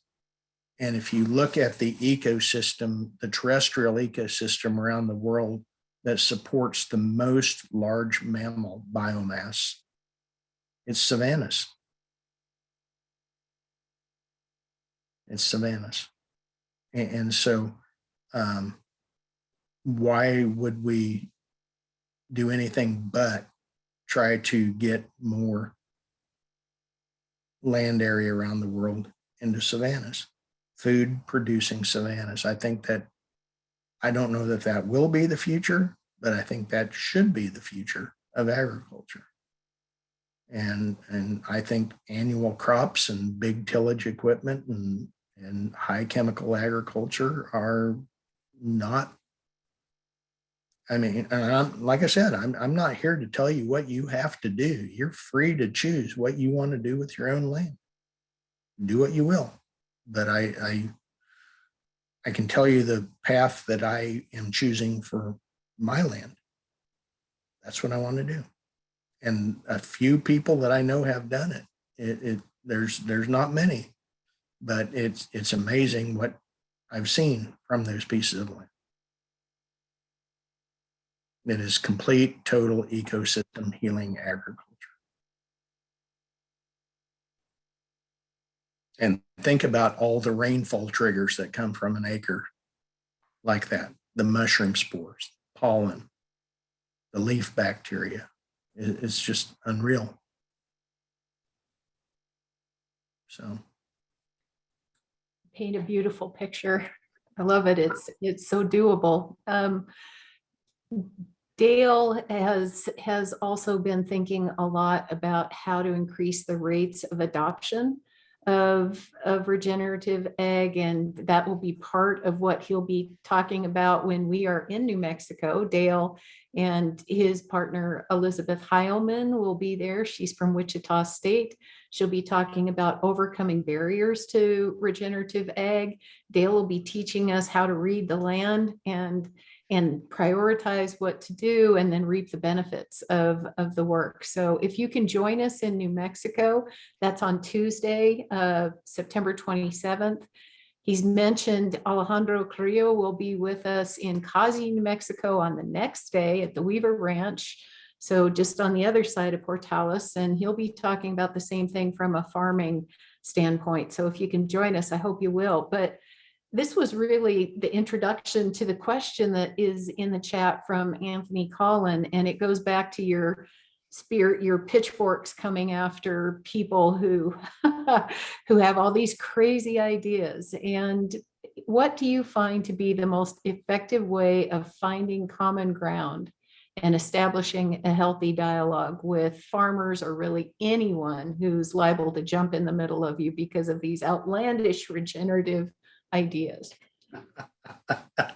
Well, I grew up as one of them. So if that's any indication, it's you have just basically described Thanksgiving and Christmas dinner. So really, farmers see a problem. They see that we have a problem. It's like they're not making money. They're working way too hard for the money they're getting.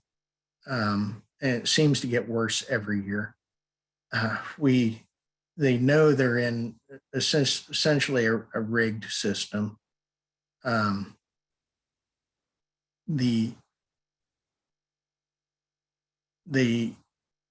one likes what they do for a living being criticized. And so, but when you ask questions, what would you change about this? What would you change about that? What if you could wave a magic wand? What changes would you like to see happen? And say, well, I'd like it to rain when I want it to. Okay. What if there's a way to do that? Well, I'd like to see that I get higher prices for stuff. If you get higher, if a year ago, the price of corn went from $3 to, $7. Are you making any more money now? Well, no, because the price of everything I buy went up.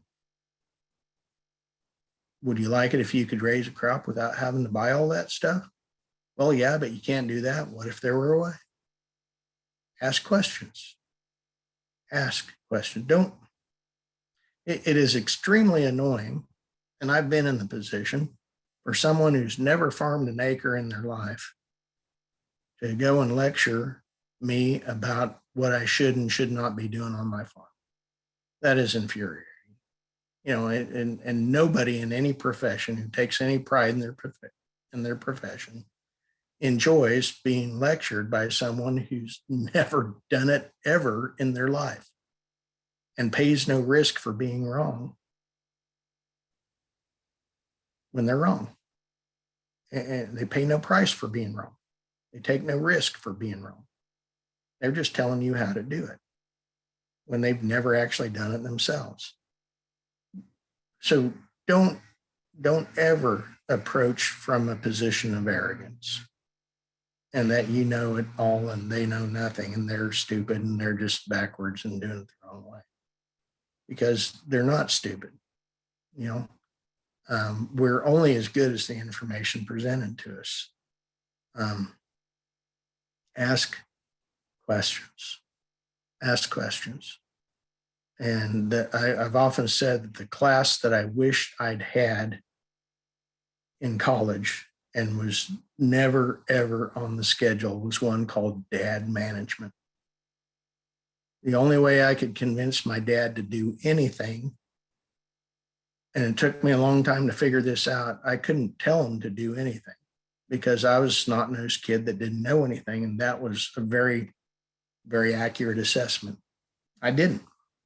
It took me a lot of years of farming before I figured out I didn't know anything. And he maybe knew a thing or two. But I had to make it think it was his idea. I had to present information. I had to present, you know, examples. I had to said and ask, what's going on here? Why do you think this is happening? So let's look into this. Let's find out what we can about it. And that was pre-internet. You know, it was hard to find information at one time.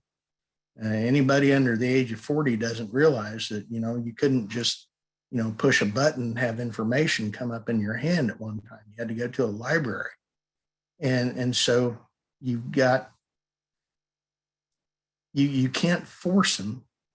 You can't force their head in water and make them drink. But you can make them thirsty and make them want to drink. And so that's the best approach there. And I saw someone asked about, I think maybe it was Pamela, asked about what are some good sources. Gosh, I could go on and on. You know, I'm an information junkie. I haven't watched TV in years. I just watch YouTube, and I look up things that I'm interested in. And I'm interested in this stuff. One of the greatest, well, number one, I will tell you that my employer, Green Cover Seed, has a YouTube channel, and we've got hundreds of YouTube episodes on there, and we've had some really brilliant speakers on a wide range of topics. It's not just about cover crops, although a lot of them are. We've got probably 200, 300, 400 cover crop videos on there. And then we've got several hundred on just agricultural in general, some of them about culture in general, archaeology. So start there. One of my most recent favorite ones, series, Andrew Millison up at Oregon State has a really neat series of videos.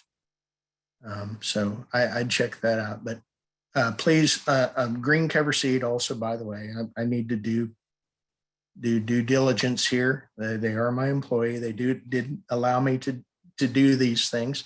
So we do have a soil health resource guide. Some of you, hopefully a lot of you are familiar with our soil health resource guide. If you go to our website, you can either download it for free. It's about 84 pages. It's really good information. You can download it for free or have a paper copy mailed to you for free. We put 40,000 together a year, 40,000 of them a year together and give them away. Free education is our marketing tool. And we think our an informed customer is the best customer.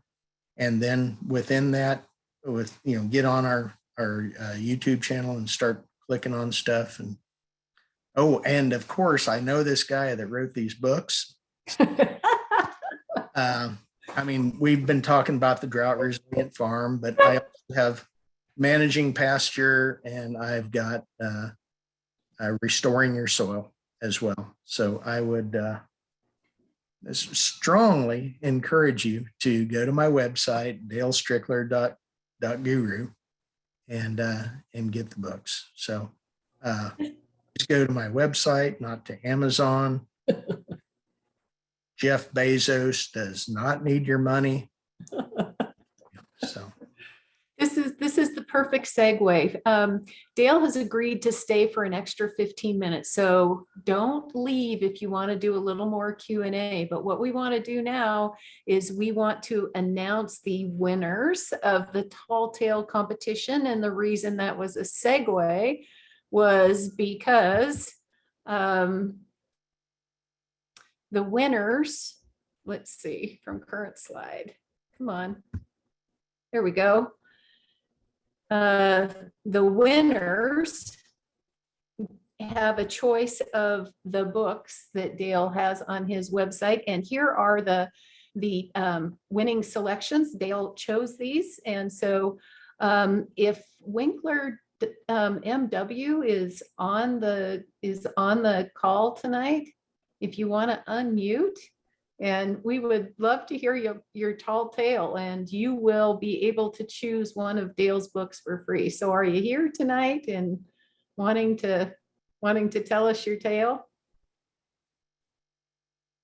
I'm not sure I've seen this person come in through the participants. Dale, tell me why you love this story. This is the fiction winner, or the nonfiction winner.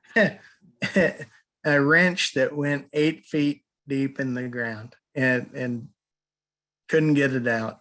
That just floored me. And so this is my top nonfiction story here. Yeah. Michael Winkler is here. He's here now. Oh, excellent.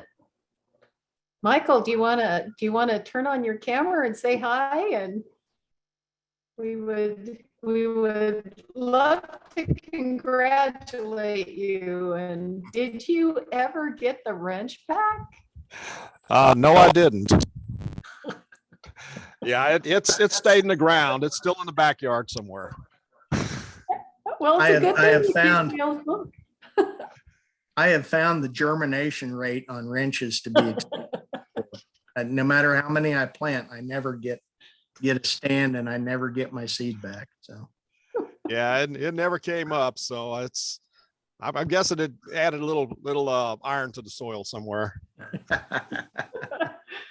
Okay, good deal.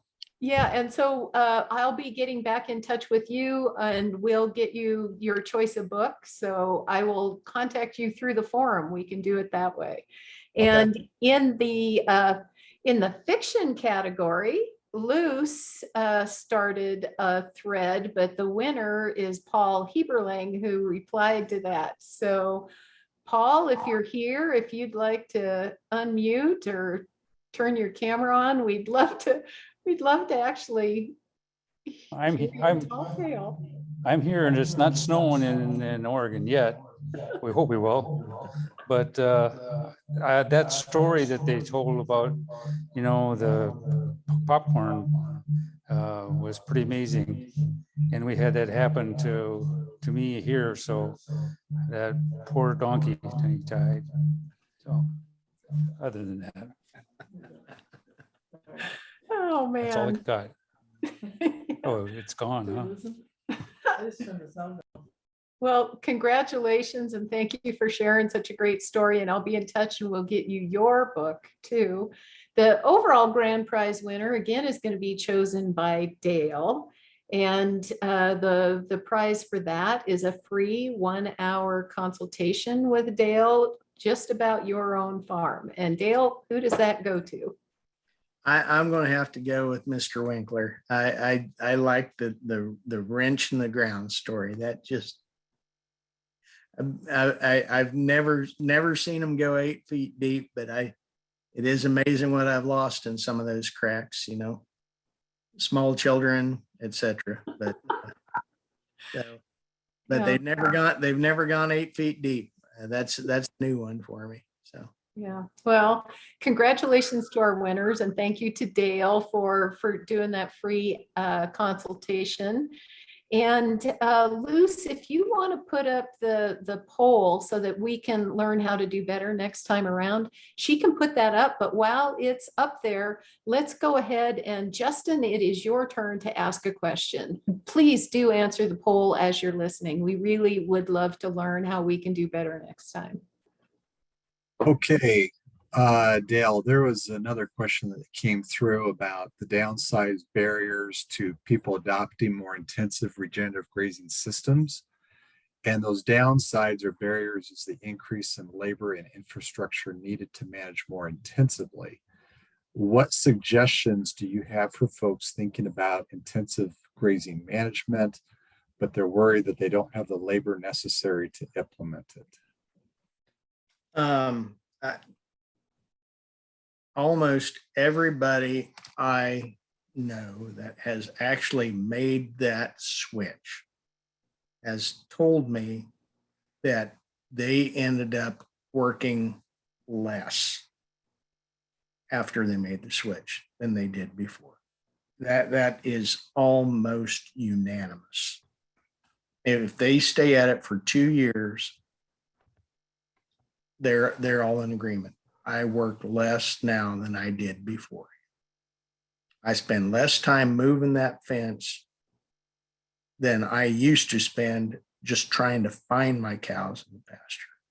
Especially if you're in an area where, you know, you've got a lot of brush and so forth.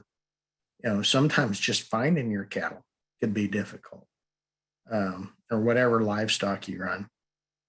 And when you have them in those little confined areas, you don't need to go looking for them. They become very tame. When you move cattle, it's not a rodeo. They get right on your hip pocket. In fact, what I found is that the biggest change is that when I was not walking fast enough, there'd be ones butting me from behind, telling me to move along, you know, get that fence moved. We're hungry, you know. They weren't. Whereas, you know, growing up, you know, we'd go into the pasture and the cows would all throw their heads up and start spinning around looking, how can I get away from this noisy vehicle here? You know, I no longer had high-headed cattle. I mean, they become very trusting and they become easy to doctor. They become easy to take care of. They, you know, gathering them in the fall or whenever you're going to move them became really easy. You said, "Hey, cows," and you held up this little poly wire and boom, they'd follow you in anywhere. You walk right into the corral. And I'll never forget the time I had a neighbor, his bull kept getting in my pasture and oh, he was mad and he was furious and he, you know, that his bull was in my pasture and it was somehow my fault because I waited to calve until May instead of doing it in February like every intelligent cattleman should. And so the first time his bull got in my pasture, he hired 8 cowboys and ran my cow herd in circles round and around my pasture on a 110-degree day, which nearly killed his bull. His bull collapsed and almost died, but he got his bull out. The next day, the bull was back in my pasture. And so I called him and, he's let loose a whole bunch of vulgarities and said he was going to have to hire cowboys and stuff.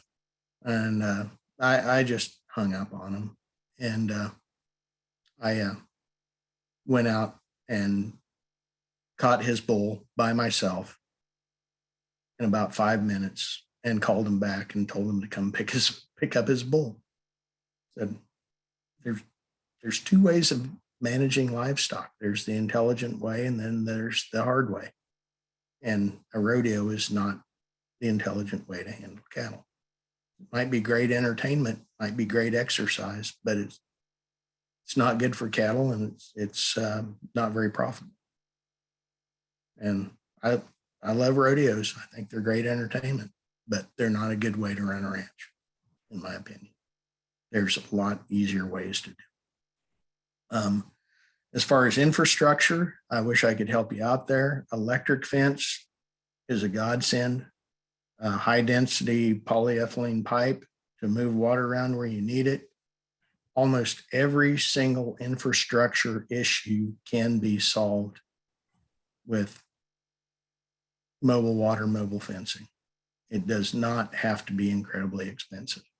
And now more than ever, there's government funds to help you with that transition if you choose to accept them. A lot of money out there. Yeah, and NRCS is one of the first places that we would encourage you to go for that. You'll have probably most of you are familiar with talking with NRCS, but if you're not, make it a call that you make this week and learn what programs they have going. They have in a lot of areas drought-related programs right now. Climate adaptation programs are coming down the line. I don't know how compatible that is with some of the good information that we have from Dale. And so we would be interested in hearing back from you as you go through this. I don't know if people remember, but Dale has encouraged us to make a commitment to a new project, a new practice, a technique, even a tiny experiment, or maybe just to learn more about it and to carry that forward for this next year. And if you do that, we would love to hear about it at Soil for Water. If you go to soilforwater.org, our website, you can go to the forum. We've already looked at that, but we are telling stories of people who are on regenerative journeys. And we would love to hear from people who were in this webinar or this series of webinars, or who hear the webinars afterwards. We have 750 people who signed up for this webinar series. And so there's a lot of people who are watching it after the fact. So if you are implementing some of Dale Strickler's ideas, go and join the Soil for Water Atlas and network. You can see that on the website. We watch that, and you can engage with us through that or through the forum, because we want to tell your story, your regenerative story, if you are making this go forward. So we would love to see you there. And now I should shut up and let Darren ask his question, because I can see he's got a good one.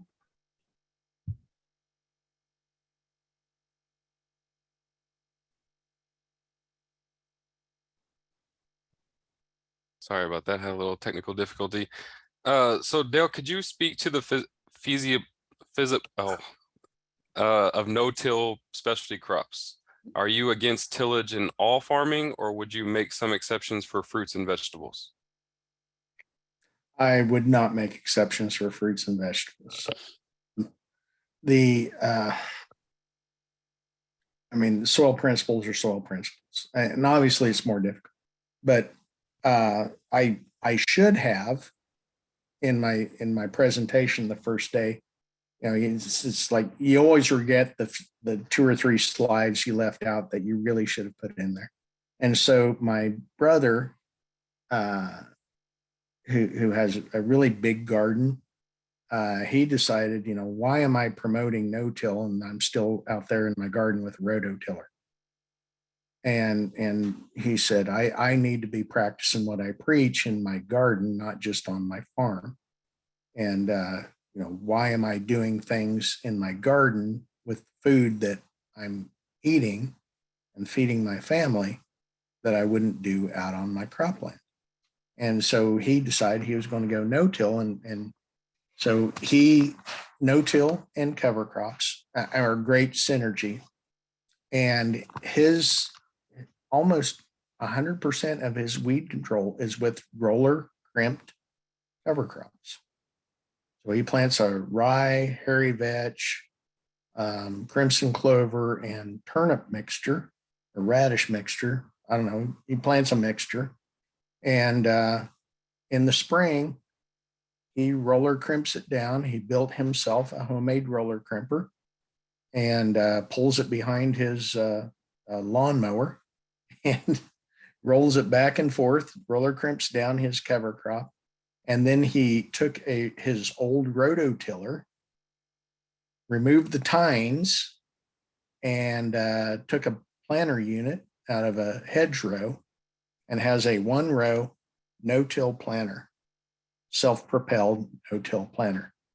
And he used to work for hours in his garden. And he said he roller crimped his garden, which was basically his season's worth of weeding, in about 20 minutes, and planted it in an hour. And that was his, other than harvesting the fruit and vegetables themselves, that was the sum total of his entire amount of labor on his garden. And it's, I don't know what his garden is, probably 200 by 100, probably half an acre. He has not made YouTube on his roller crimping. I think my brother is not quite as he's not as fond of being in front of a camera as I am. So he does not enjoy being on film. So, but I should have shared some photos of some of his homemade equipment and the results. I mean, he said he pulled like 6 weeds all summer because he had this thick mat of mulch that kept his weeds down. And he had this really slick self-propelled no-till planter unit, and that he tinkered around, is still tinkering with. It's far from perfect, but he and then he did a lot of like tomatoes and peppers were all transplants, but he did a lot of melons, a lot of squash, pumpkins that were he did some of those direct seeding, some of them transplants, but hardly a weed to pull the entire year. So it was incredibly successful. There are ways to do things other than the way we've done them. So, long way of saying, yes, I believe in no-till fruits and vegetables. We very much appreciate the nitty gritty on that, Dale. So we are just about at the end of the extra 15 minutes that we tacked on here. And this is sadly, the last of our series of webinars with Dale. I hope you'll be back. Soil for Water and NCAT is just so thrilled to have learned from Dale and learned from you in this series of webinars. We hope you'll continue to engage with each other and with us. See us at ATTRA or at Soil for Water. And with that, I just really want to thank you, Dale. And do you have any words of, encouragement or advice for all of us as you leave us after this wonderful series of webinars? Well, you and I talked about this, Linda. The problem is when these things happen, oh, that was interesting, but they go home and nothing changes. I think it's critically important to just resolve to do. Tell somebody, get on the forum and say, I state your name, resolve to do this change on my operation this year. And do it. And it doesn't matter. Maybe some of you have seen this speech, make your bed first thing in the morning, make your bed, because when you do any act, no matter how small it is, it gives you this dopamine hit and it makes you want to do the next thing. You feel good. So pick a practice that we talked about here. Take a practice and make it happen. And then take the next practice. I see Ahmad there. He's pledging to do that practice. He's got his hand to his heart, pledging to do the practice. So pick a practice, pledge to do it, come back and tell us how it went. And then move on to the next practice and do the same and keep doing it until you've got all the practices done that you've ever wanted to do. Let's do this again next year. Let's do this again and have people report in. And Ahmed, I think we'll give you the last word and then we'll let Dale go home. Thank you, because I'm a beginning farmer, so I haven't even purchased land, but I absolutely will be updating my business plan for these practices. I mean, I typically anyway am permaculture driven and regenerative informed. Your information today, particularly in California, our issues with water and groundwater and drought is daunting to say the least, but you've really given me not only just hope, but like practical steps to mitigate. And I'm also very lucky and blessed as a spiritual person. I use that word to be a part of different groups. Pardon me. Sorry, I have another meeting in the background. So I'm going to be touting your great message today. And I'll probably continue to be in your email inbox as I continue to create our business plan and get on the land. So just excellent. Thank you so much for being here. Really appreciate it. Okay. Well, thank you very much for listening. So if nobody listened to this, there wouldn't be much point. So Everybody unmute and cheer.